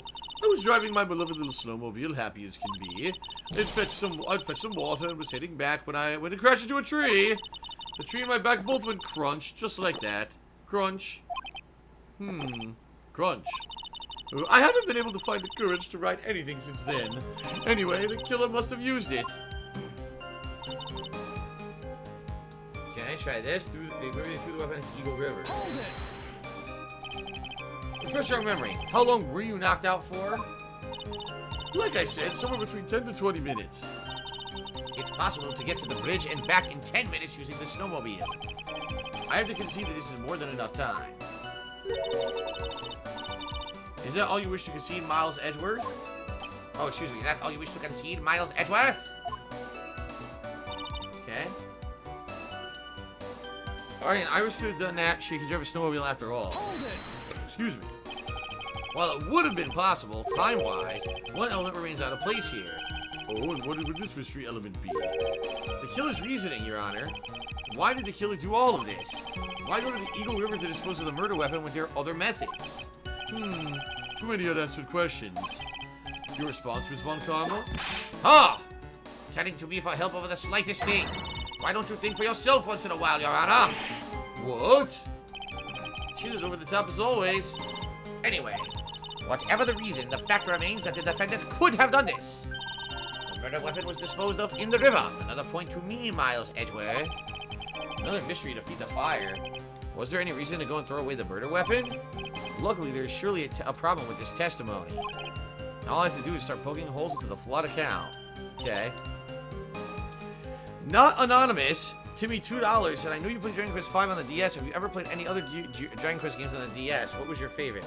Yeah, I played at least 3 of them on the DS. I know that for a fact, or at least, I know, okay, let me take that back. I played 3 of them. Some of them were on the DS, and maybe, I don't remember if any of them were ever on the Game Boy Advance, but I know some were on the DS. I don't exactly know if any of them were 3DS, though. But I definitely played 3 different Dragon Quest games. I remember that. Now, did I have a favorite? The one that I remember being my favorite, I can't remember which number it was, but there was one where there were an alternate dimension. And so I think there was alternate dimension characters and alternate dimension plot lines.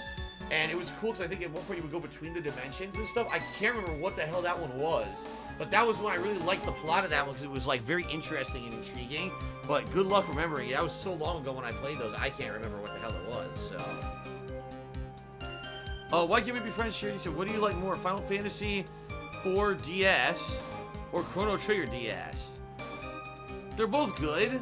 I actually think Final Fantasy 4 for the Game Boy Advance is better, because not only does it use just a slightly upscaled version of the original 2D graphics, which I really like, but it had tons of post-game content. The DS version doesn't have any of the post-game content.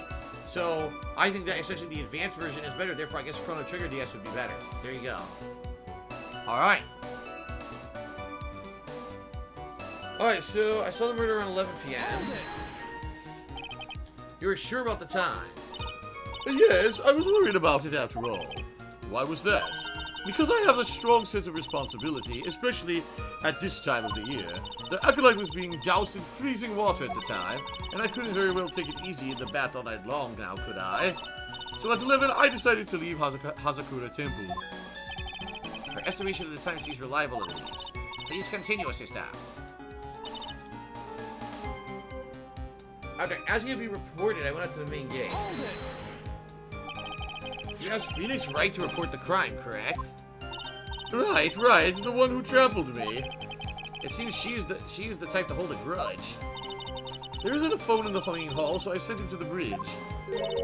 Phoenix Wright? He didn't even have his cell phone on him? He's forgotten it at home, apparently. What a naive boy, as always. Not only do I always carry my phone, but I always have my whip in hand, too. Anyway, I was really scared, and it was taking him a while to get back. So I thought I'd go out by the main gate for a spell. Alright, so we already pressed this. We already pressed that.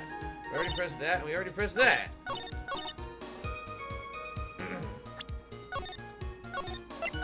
Say.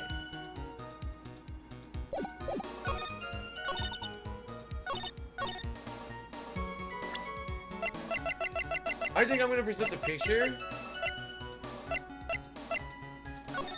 The reason I'm going to present the picture is the footprints. She's going to say, well, what do you mean? Why are you presenting this? She's going to say, well, yeah, there's an indication that the snowmobile was used, sure, but there's also footprints.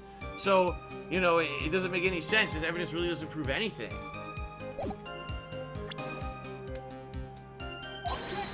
Well, it's wrong. Alright. I tried.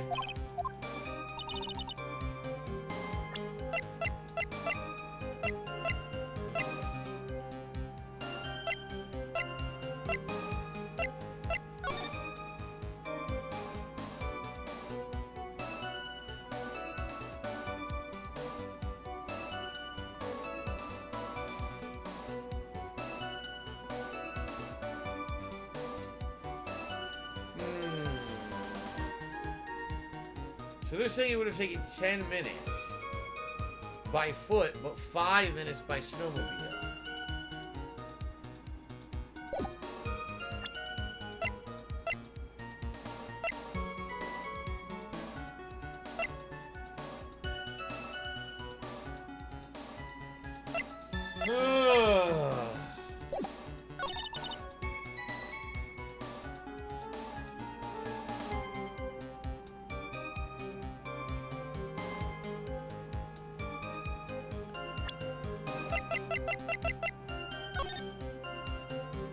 It takes 15 minutes to go to Dusky Bridge on foot, but 5 minutes on the snowmobile.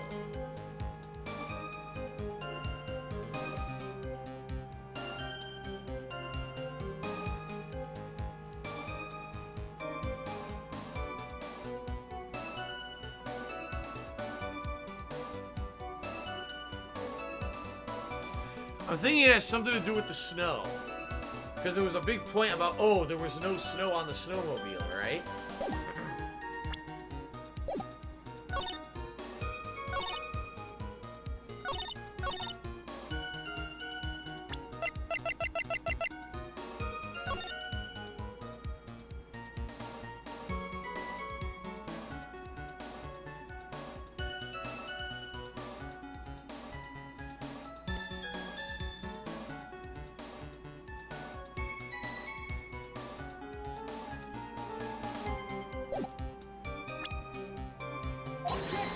Damn it! I thought it was it and it wasn't it.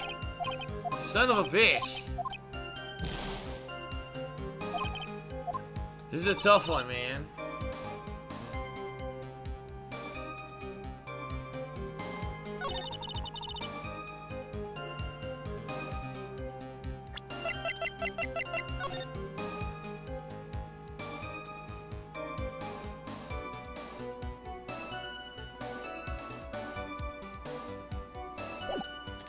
This is it. This has got to be it.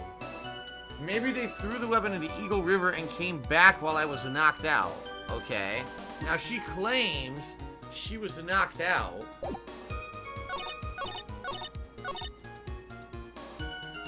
She saw the murder around 11 p.m.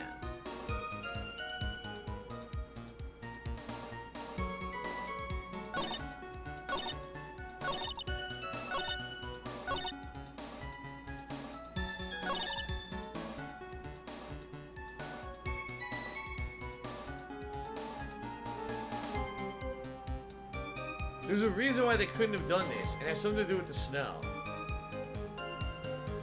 She's claiming...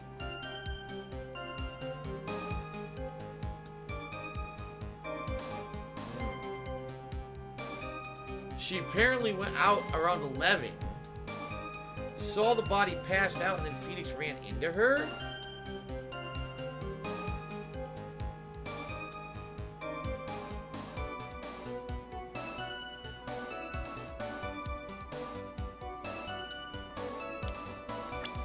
Ugh.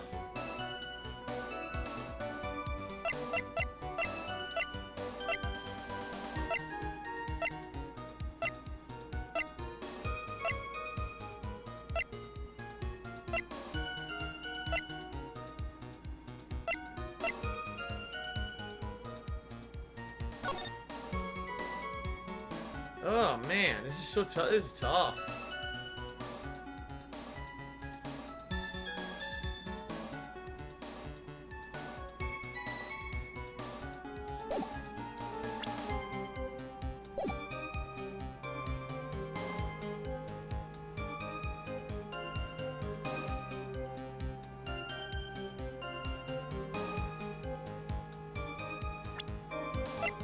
I'm just gonna start trying guessing stuff. I don't know. I'm just gonna start throwing stuff at this.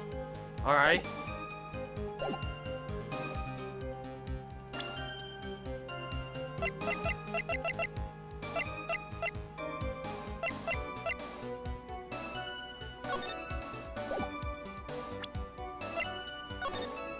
Samson $10 million says, by planning on doing viewer-created levels in Mario Maker 2, if so, to make it easier for people to send you levels, putting a Twitter hashtag would be a good idea. Possibly, yes. We'll see. I'm not sure yet, but possibly, yes. Okay.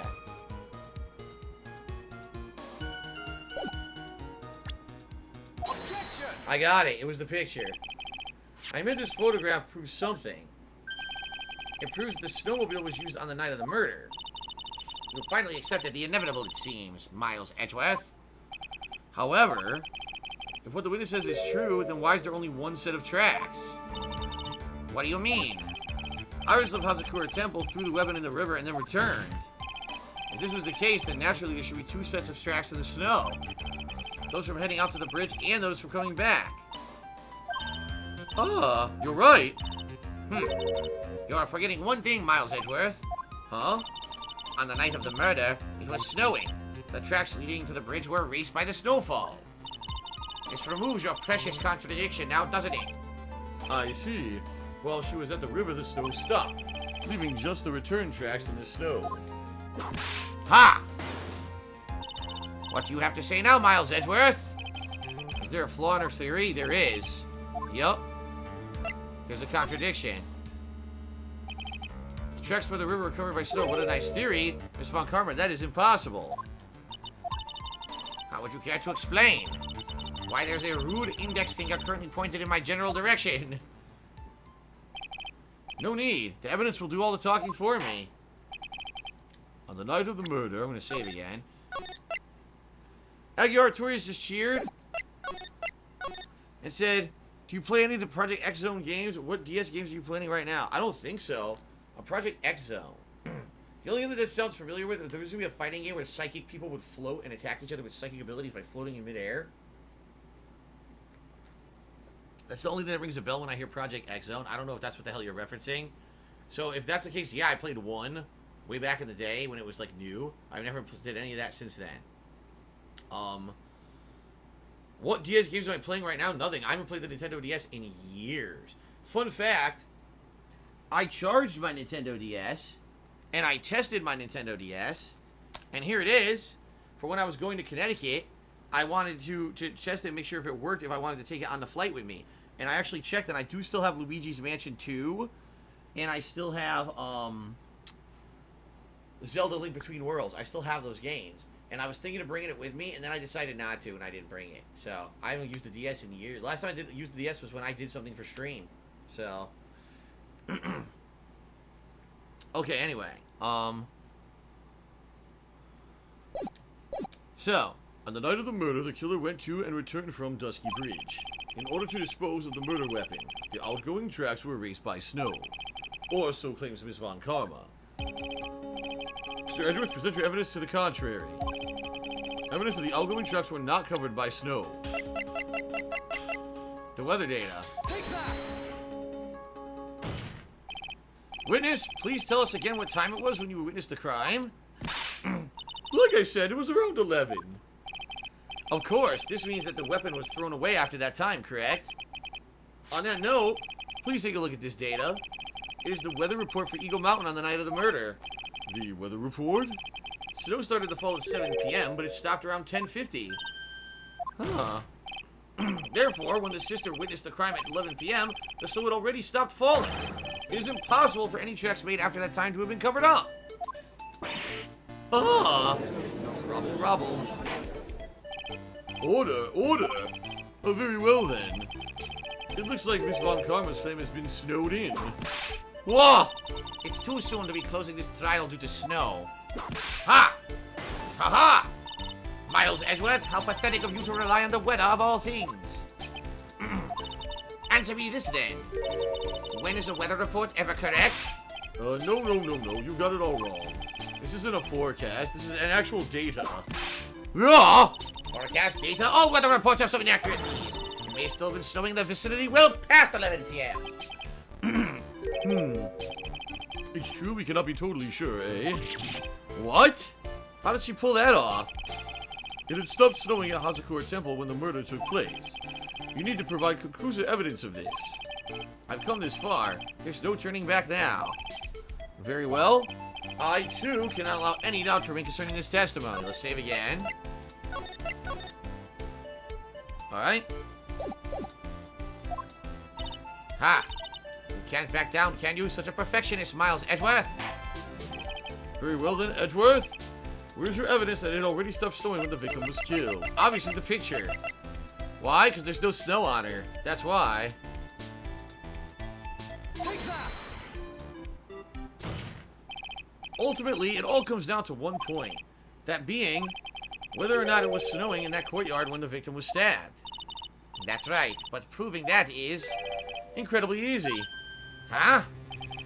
If we want to know whether or not it was snowing, this photo will tell us everything. Of course, I am referring to the photo of the crime scene. As you can see, everything is covered with snow, with just one exception, and that is the victim herself, Miss Elise Donim, and also the sword, by the way. There's no snow on the sword. It's Tevin's fault. Why is there no snow on top of her? The answer is simple. It stopped snowing when she was killed, that's why. Ah!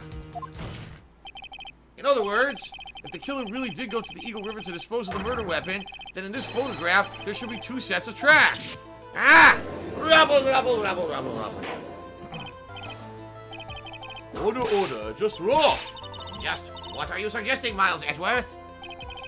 To be honest, I'm not entirely sure myself, but this is simply what all the facts point to. That night, someone used a snowmobile to leave Hazakura Temple. From the tracks left, it can be understood that they were heading for Dusky Bridge. At that time, it was still snowing. Of course it was, because those tracks were erased by the snow. Then when this person returned to Hazakura Temple, the snow had stopped. Thus, the return tracks remained.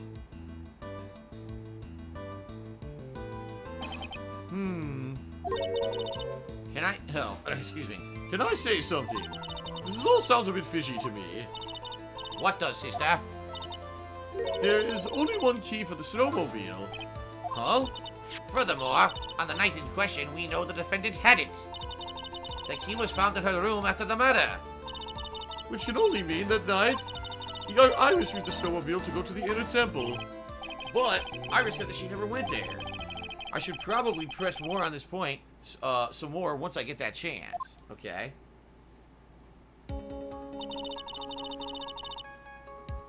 So is this? Oh, let me save now. Save again. Save whenever I can. The snowmobile can't cross the suspension bridge, so she must have left it on the Hazakura side of the bridge and crossed on foot. That sounds right. But what's odd is when I left Iris and returned to Hazakura Temple, I didn't see anything near Dusky Bridge. You must have failed to see it, sister. Maybe, but when I made it back to Hazakura Temple, it was there by the main gate. The snowmobile, I mean. I know what I saw. It was covered in snow, too. But that isn't possible. What the hell? Order, order, order in the court. What does this all mean? Yeah. So then, what was the snowmobile used for? It wasn't taken by the defendant when she went to the inner temple. If it had been, then the witness couldn't possibly have seen it by the gate. Furthermore, it wasn't used by the killer to dispose of the murder weapon. If that was the case, there should be 2 sets of tracks in the photo. All we know is this. After it stopped snowing, someone used the snowmobile to return to Hazakura Temple. I never thought a simple snowmobile could cause so much trouble. Interesting. I think we've learned all we can from this witness. Yeah. Yes, I've nothing more to add. I've told you everything that I know. But then, that still leaves us with the same problem. If only there was someone, a witness who could testify to having seen the snowmobile. A witness, huh? Was there no one out walking, perhaps near Dusky Bridge that night? I don't think that's likely. It was cold enough to freeze your ears off. Only an idiot would go out wandering in that. Unless they had something really important to do. That's a shame. Hold on. Something is coming to me. An idiot may well have gone wandering out that subarctic night. Your Honor! Actually, there just might be one individual who may be of help to us. Akio Artorias hit it right on the head. He said, when something smells, it's usually the butts. Okay, Crystal Laser just cheered. He said, Phil, won't be here for your next Final Fantasy IX stream, but one of the next areas, Gizamaluk's Grotto, there's an extremely broken grind spot that can send you up to level 655 plus as long as you won the Coral Ring from the hunting game. You probably won't use it, but it's good to know if you need to grind later on. I did get the Coral Ring from the hunting game.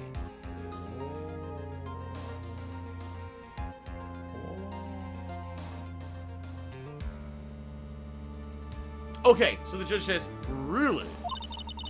You don't know of someone who might have seen the snowmobile on the night of the murder? I don't know for sure if he saw it or not, but there are two things about him that do come to mind.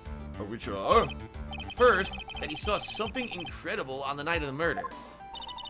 And the second being, this individual that I'm thinking of went wandering outside on that cold night. In other words, he is our kind of idiot. Mr. Edgeworth, who is this idiot you're talking about? Well, of course, the only one person we could possibly be referencing here. Godot! Let's do it. Press it. Take that! The bots. This guy must be a product of Jean-Luc de Ledouc's Guide to Obnoxious Fringe Painting. This is Larry Butts, a disciple of the victim, Elise Donin. Press student? Interesting. And why was he wandering about a boot outside of the night of the murder? That's... I could tell them all about his designs for Iris, but it may cost us his credibility as a witness even before I can call him. He is, after all, an artist. He was, perhaps, searching for something in the snowy scenery that would move him. Although I cannot guarantee that this is the reason. And so, this unfortunate, unreliable-looking man, what exactly was it that he saw? I intend to extract that from him right here in this courtroom. Summon this youth as a witness immediately. I have no choice, do I? I believe he's in the gallery for this trial. It will not take long to summon him. Very well. Larry, you may have escaped me yesterday, but today I'm going to get everything out of you. We're going to squeeze that butts for information, milk the butts, and get as much of the gooey goodness of truth out of him as possible. You got to milk that butts, man. The court will now adjourn for a 20-minute break. Ms. Von Carmel, please see to preparing the next witness. Understood, Your Honor. Good. Well then, court is now in recess. Let's get ready to milk the butts. Very nice.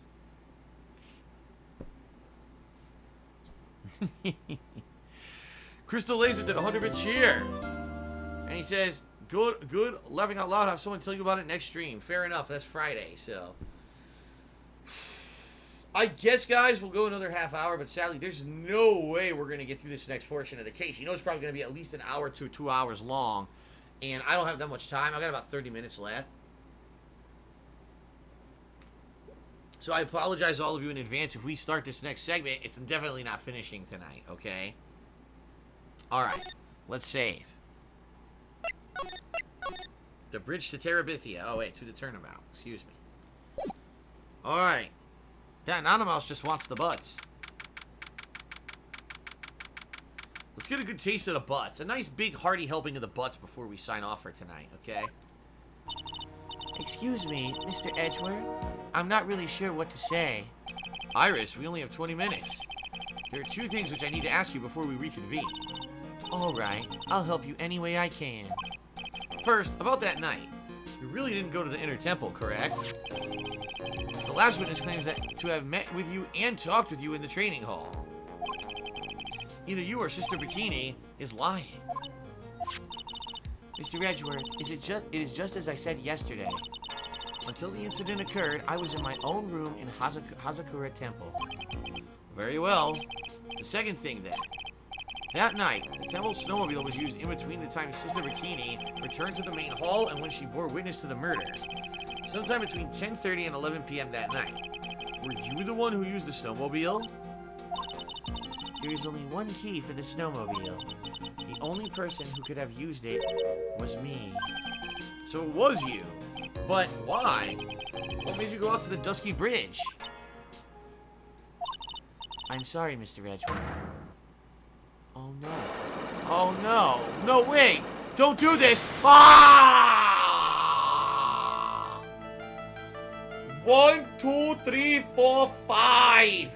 5 Cyclops! Ay, ay, ay, ay, ay, ay, ay, ay, ay, ay, ay. Fucking shit. God damn it. Alright, well, Edgeworth says, Iris. I can't tell you about that yet. Yet? Not until her safety is confirmed. Her? The safety of the Acolyte. The Acolyte, huh? She must be talking about Maya. Well, that's true. We still don't know what the fuck happened to Maya or Pearls. What happened to them? Where the frick have they been? Ah! Where are they? I want to know. I want to know what's going on. I demand an answer, and we have no answer. This is bullshit. I want an answer. Who painted that painting in the background, and what the hell is it? What kind of tie is that guard wearing? And is that an ashtray next to the sofa? I want answers. We better get some goddamn answers. Iris, look me in the eye and tell me the truth. Did you kill Elise Donim? No matter who or what may come, I could never take a lie. As I thought, no psycho locks. Very well. It is my job to get to the truth. You'll discover this for yourself soon enough. Okay.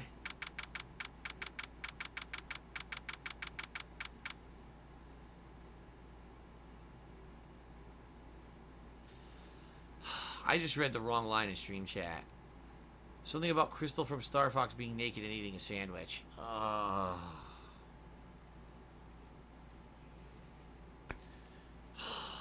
And that was from one of the moderators, too. Why? Why? Alright, let's continue, everybody. Let's get this out of my mind now.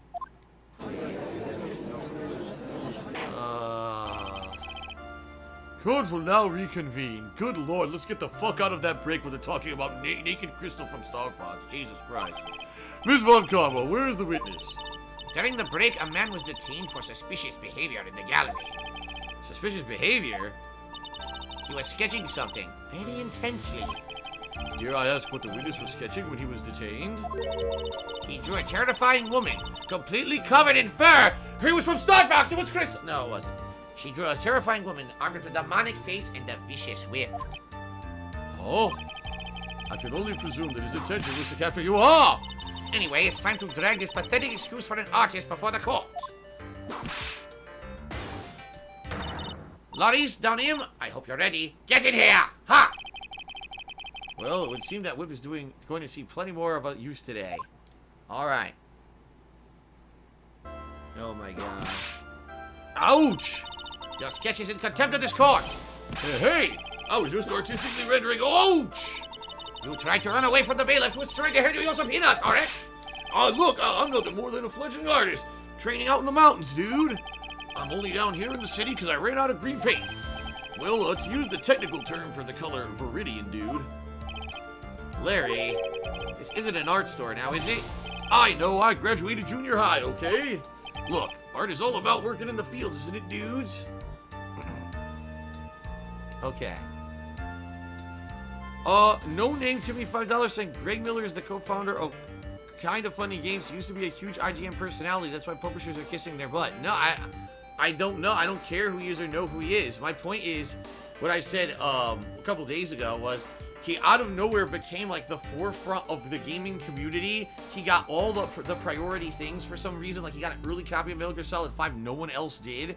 Like I don't care if he worked for fucking IGN. I don't care. Who the fuck is this guy?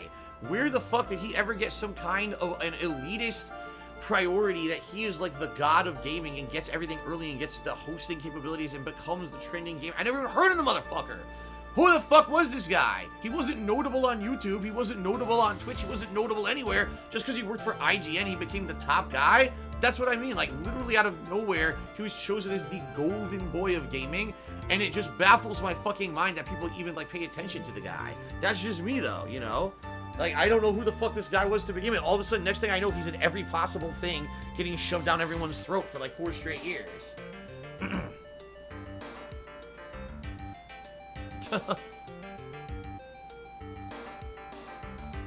Alright, let's continue, shall we? Alright. Look, art is all about working in the fields, isn't it? Working in the fields? I presume he wanted to say field work, I hope. That's it. Thanks, buddy. It's kind of sad that I was able to understand his mangled train wreck of a sentence. I just happened to stop in here and found a wonderful new model. So see, I've got nothing to do with this trial at all, at all, dudes. I expect all your faces to be red when you realize this mistake, bright red. Or to use the technical term, Crimson Lake. Ouch! Ouch, ouch, ouch, ouch! Stop your pathetic babbling and testify like a man! Refrain from whipping me, Miss Von Karma. Cross-whipping is as bad as cross-checking. Witness, that is all your fault. Testify now. Whoa! This is too much for me. Oh my god. What I saw. I was at that lodge out in the mountains looking up at the stars that night. I walked to the bridge a number of times, but I didn't see a snowmobile. I didn't see anyone at the bridge that night either, dude. The girl I was waiting for didn't show up. My teacher died on me. I'm all alone now, aren't I, Edgy? Witness, please refrain from talking directly to the lawyers during your testimony. I'm just a nobody. Nothing but a small, worthless man, aren't I? And why wasn't I asked for my name and occupation, or anything else? Mr. Edgeworth, this man seems to have quite a severe inferiority complex. He's recently been the cause of numerous incidents. I think he's finally realized for himself just how much of a nuisance he's been to other people. Yeah, that's right. I'm behind everything. Every case. Watch out, okay? I'm just touching me will make you eternally unhappy. Well then, let us proceed with the cross-examination with no touching, thank you. We can delve into other details at a later time. Alright, what I saw. Good lord. By the way, I'm already at 0. I can't make a single fucking mistake. Look. So I was at the lodge in the mountains looking up at the stars that night. Let me save. Okay. Hold it! Whatever is the matter, Mr. Edgeworth? This is one single statement is so full of contradictions. For a moment there, I thought I was going to collapse. So, witness? Any idea as to where these contradictions in your testimony lie? Depending on your answer, I may stray my whip.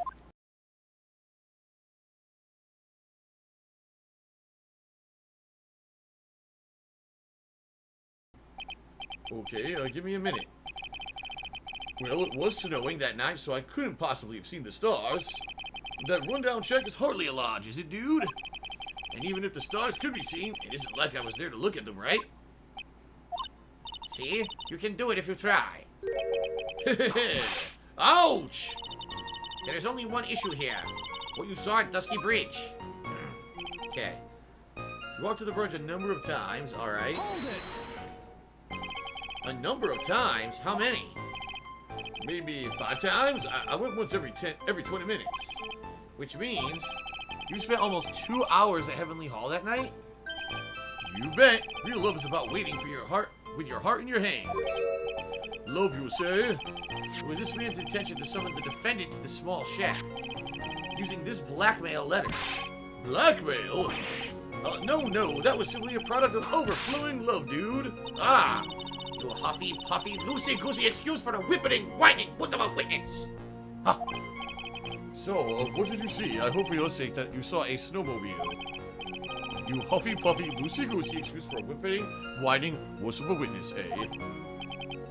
Well, you see, being called those things doesn't seem to bother him at all. I didn't see a snowmobile. Hold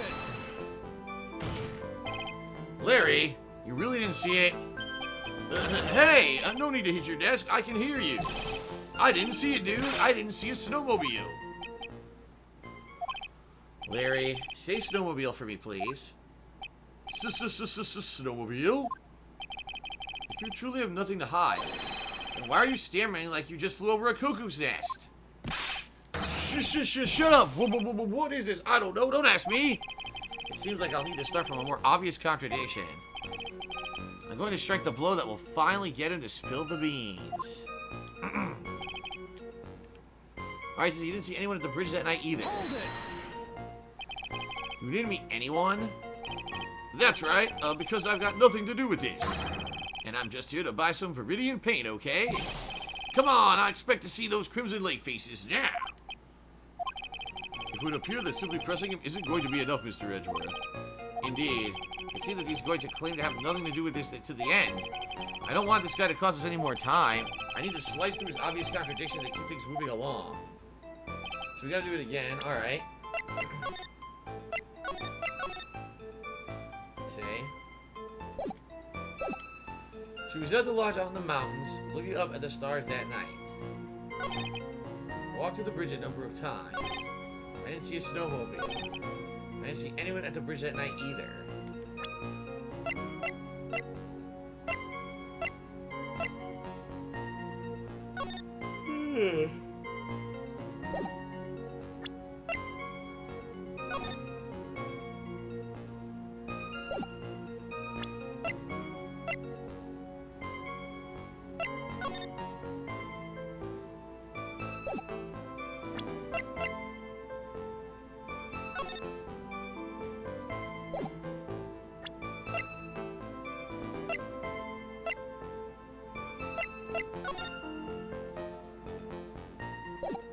Okay.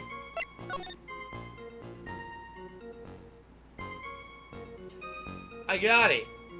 He was the one who left these footprints. Those are his footprints in the snow. And he says he didn't see a snowmobile. Then how on earth... He must have seen the snowmobile at one point right there. Yep. Save.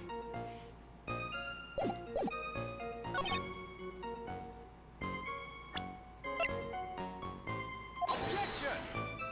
No? I guess not. I'm wrong. I guess I was wrong. That's it. The case is over. It's extremely clear. Guilty. Iris is dead. That's it. It's over. I fucked up. Miles Edwards loses his first case at the defense, and that's the end of everything. Phoenix Wright dies in the hospital. He catches, he catches measles at the hospital from an unvaccinated kid staying in the bed next to him, thanks to an anti-vaxxer parent. And he catches a deadly case of measles and dies as an adult. So it's over. Okay. Alright, let's try this again. I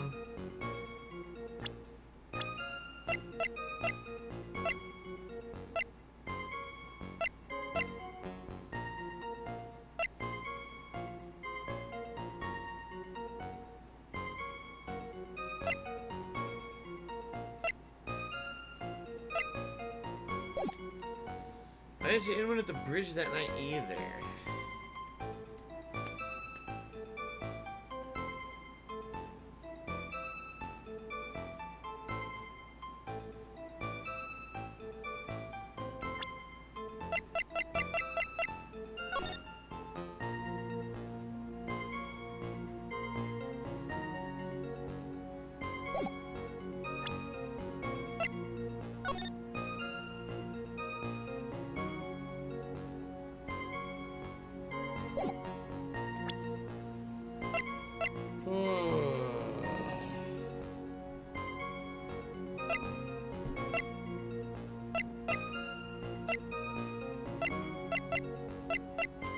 This is tough.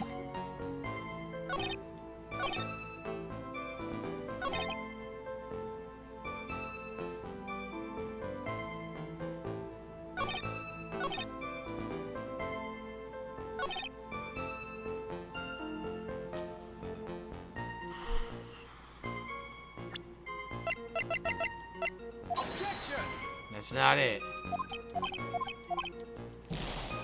Oh, I don't know, man. This is tough. I don't know what to present here. I'm lost. I am 100% lost at this one.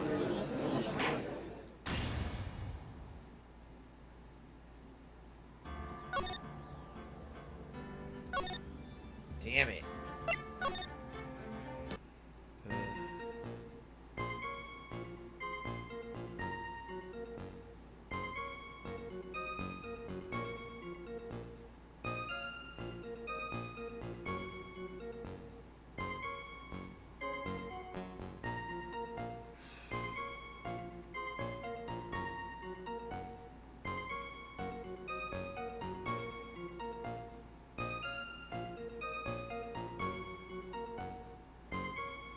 Wait a minute.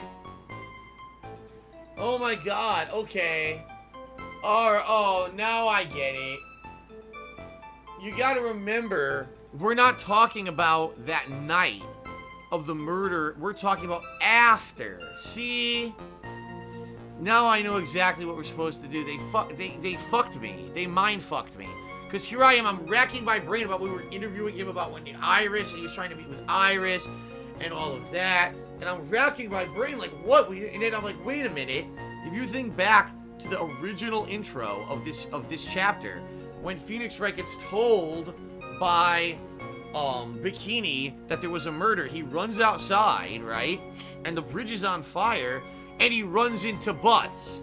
So the contradiction here is that Phoenix Wright ran into him at the bridge that night. That's the contradiction. Oh my god, that's hard because that's so hard because it's a different time. Like, you're not even thinking about it. You're basically looking for a contradiction in it just to move things along, even though it has nothing to do with the case. So, we need to present Phoenix. Objection! Wow. That's tough, dude. Larry Butts, I can understand why you might want to throw your old life away. You're pretty pathetic, and you cause all sorts of trouble. Wait a minute! I'm sorry. Hold up everything! But having realized just now how much of a nuisance you've been, that can be considered a step in the right direction. Edgy, are you trying to console me? It certainly doesn't sound that way to me. However, I cannot forgive you for simply turning away from your incidents you create. Wow! You're totally pinning this on me. Now then, let us talk about the night of the murder. Sister Bikini, after seeing the murder take place, asked Phoenix Wright to report it. Thus, he headed for the public phone by the bridge. There, he happened to cross a certain nefarious individual. You, Larry Butts. That's right, me in the flesh. Listen carefully, witness. It doesn't matter if you change your name. So long as you remain pretty pathetic, you will continue to cause these incidents. That reality will not change. But, what do you want me to do then, bro? Larry, what you really need to do is change your inner self. But for now, what you saw that night, testify truthfully about this one issue is all I need from you. Edgy, I think I've finally woken up. Well, I guess I could still be sleeping. But anyway, I'll do it. I'll testify. Well, I'm not sure this will go especially well.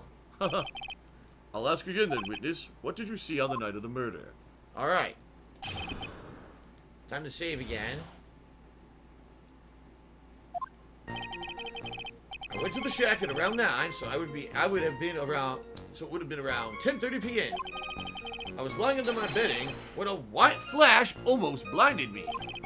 I looked out at the window, and the dusky bridge was on fire. There was still some thunder, dude, but I went right away to check it out. And that's when I ran into Nick. You certainly saw quite a lot, didn't you? So, what happened to the bridge after it caught on fire? It was like me after a 3-day stint chasing a girl.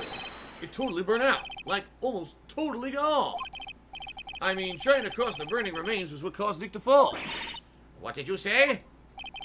Oh, don't worry. It's nothing life-threatening. He just got a cold.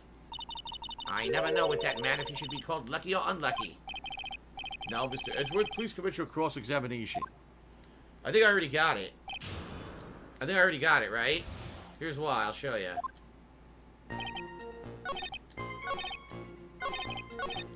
It would have been 10:30 p.m. I was lying under my bedding when a white flash almost blinded me. Okay.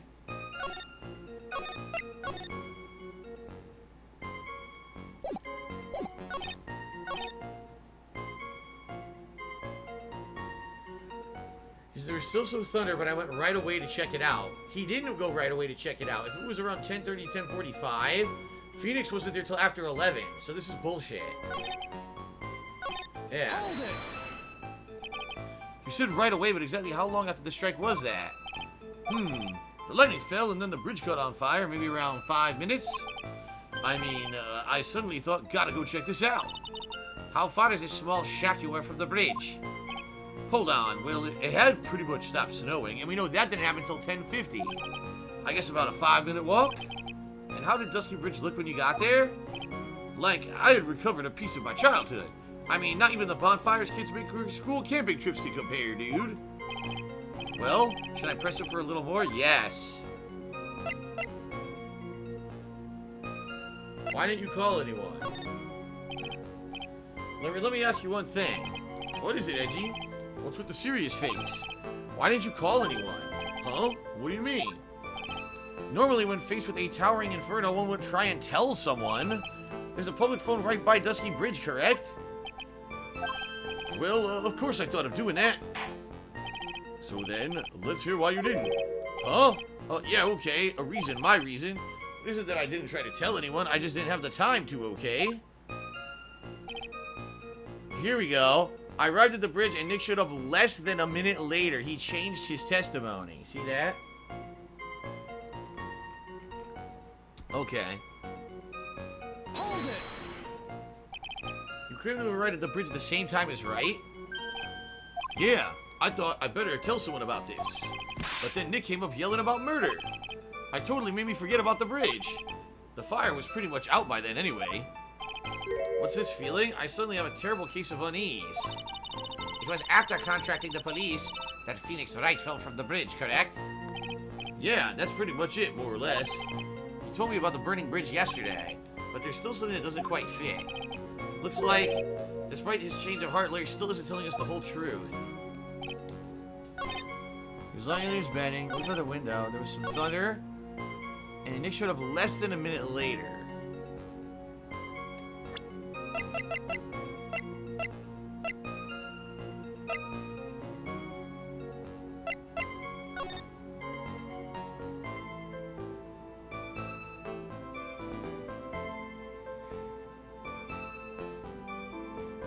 Ah!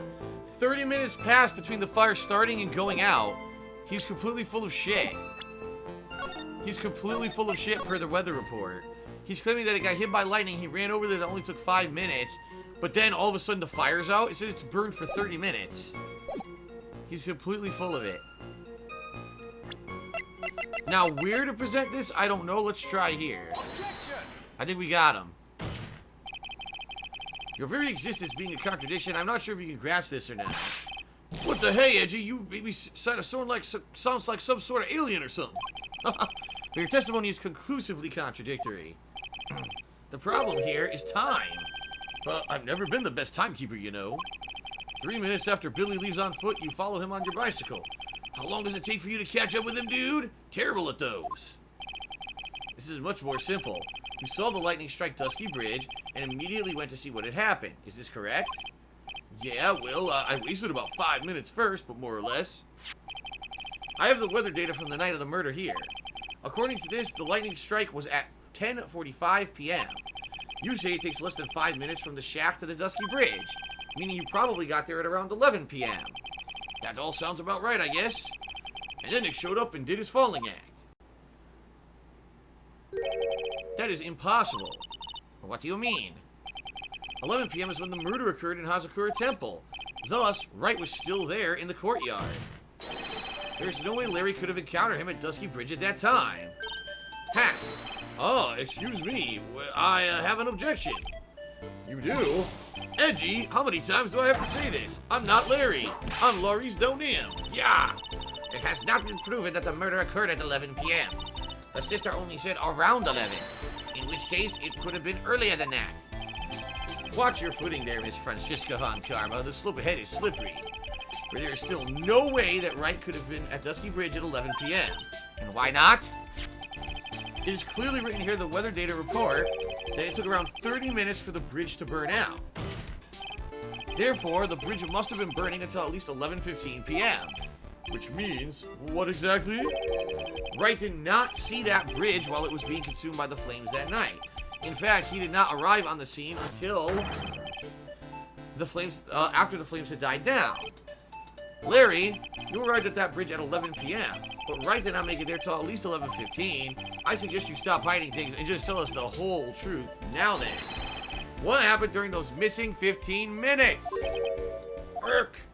I feel like I just got brutally woken up by toilet splashback. You're gonna be banned. I guess I was just still sleeping after all. Haha, pinch me. Oh my god. Alright.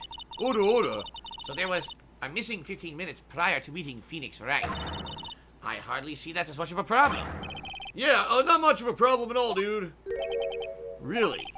The bridge is burning before your eyes, and there is a phone right next to it. Why, then, did you not report the accident? Yes, witness, why didn't you? Were you there simply to watch the bridge burn? And therein lies the problem. For even after the bridge had burned out, he was still there. Staring into space, this witness didn't even attempt to fulfill his civic duty. That's what it sounds like. Ah, but this is Larry we're talking about, and even he is incapable of being so stupid. Which means there has to be a reason for this inaction. Edgy? I think it's about time I got serious with you, dude. Just as I thought. You've been playing with us all this time. Listen, I'm going to tell you everything. Are you sure you want to hear it all? Yes. I may really say it this time. Everything. Yeah! Then say it! Very well, I have a terribly bad feeling about this. However, let's just have the witness finally give us the whole truth. Now, for this 15-minute gap, what were you doing, witness? Alright, so, we're gonna find out. But, we're gonna find out next time, because I am officially out of time for Phoenix Wright tonight. Oh no. Alrighty. Okay, everybody. Yeah, that's going to be it for tonight. Thank you, everyone who hung out with me tonight and enjoyed Phoenix Wright. FYI, I'm going to upload this gameplay to DSP Gaming. It will resume Sunday night. Remember, I'm playing this 2 times a week now for 4 hours of progress every week. So, Sunday night will be another 2 hours, and Wednesday night of next week will be another 2 hours of Phoenix Wright Trials and Tribulations. Okay, we're getting there, right? We are getting there. We're getting to the end. We're getting into the meat of the case. This is good, right? I think probably we've got like 3 or 4 more segments of this case. So maybe another 3-4 streams, and maybe we can get to the end. I don't know, but we're getting there. We are getting there. All right. A few things. First of all, thank you guys so much for your support tonight. Thanks to everyone who cheered, subbed, and tipped, in particular that one ginormous $100 tip. Very much appreciated. Reminder, I'm not here tomorrow. I'm off. Oh, by the way, thank you, 4335 for 100-bit trees and fuck cliffhangers. Sorry about that. Yeah, I know we're out of time, but we'll be playing it this weekend. Thanks everyone for everything. Reminder, I'm not here tomorrow. In the meantime, there's been a lot of stuff I did this past week. I covered all of E3. I continue on with various playthroughs like Final Fantasy IX. We had a lot of chill gameplay going on. So you can get caught up with all of that over on DSP Gaming tomorrow while I'm away from streaming. I'll be back on Friday with a full day with Final Fantasy IX returning, which a lot of people are excited for because they like the first 8 hours, as well as the return of Mortal Kombat 11 with a fun nighttime multiplayer stream. So it should be a good day, okay? It should be a good day of variety. Thank you, Yoshino Lover, for this cheer here. He says, "See you, man." Thank you, Yoshino Lover, for that. Yeah, thanks for stopping by tonight and hanging out with me. I hope you guys had fun this week. This was a good week for me because I got to do something different instead of just the gameplay constantly. Not to say that I don't like the gameplay constantly, I do, but, you know, being able to cover E3 and the fact that you guys still care about my opinions and stuff, even though I really have become a full-time streamer and not really a person who does the videos about coverage of reviewing and shit anymore. It's cool that you guys still care. You know, that's because I've been around for so long. You're so used to me doing it, right? So that's cool. But I know for a lot of you, this week was a departure because you're used to just see me play games. And to see me take time out to do the E3 stuff was a little different. And I get that. But we're back to normal starting on Friday. Yeah, Friday. All right, guys. Thank you very much.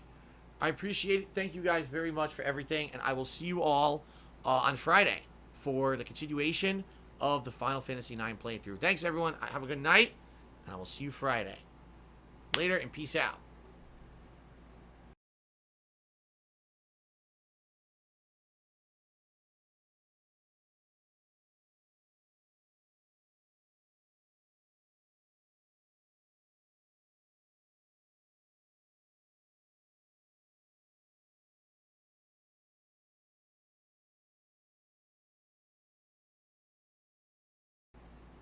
I actually have to turn off the stream, don't I? I'm like, later and peace out. Lean back.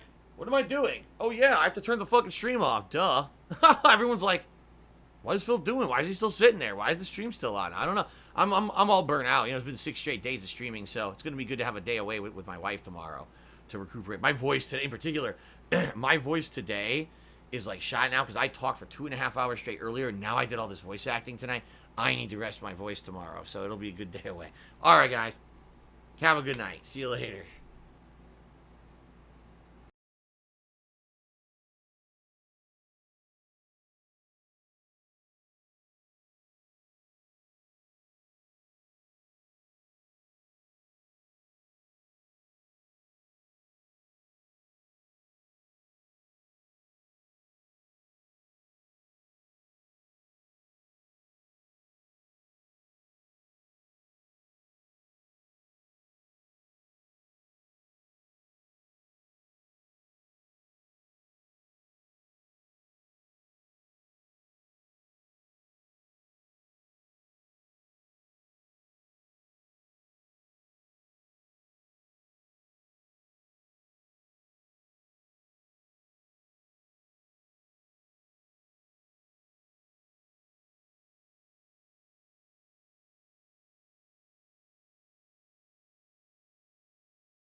If I could get down on my hands and knees and say thank you and still be on camera, I would do it.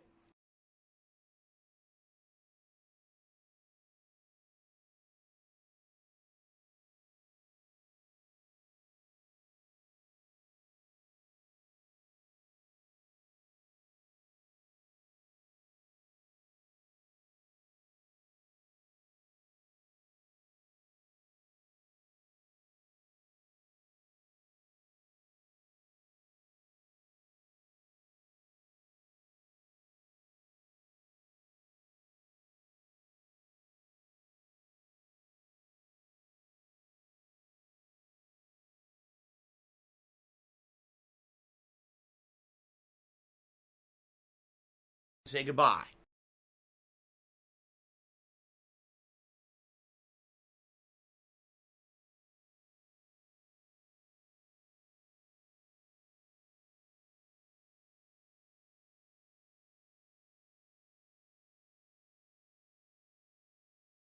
Say goodbye.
I'm not here to tip.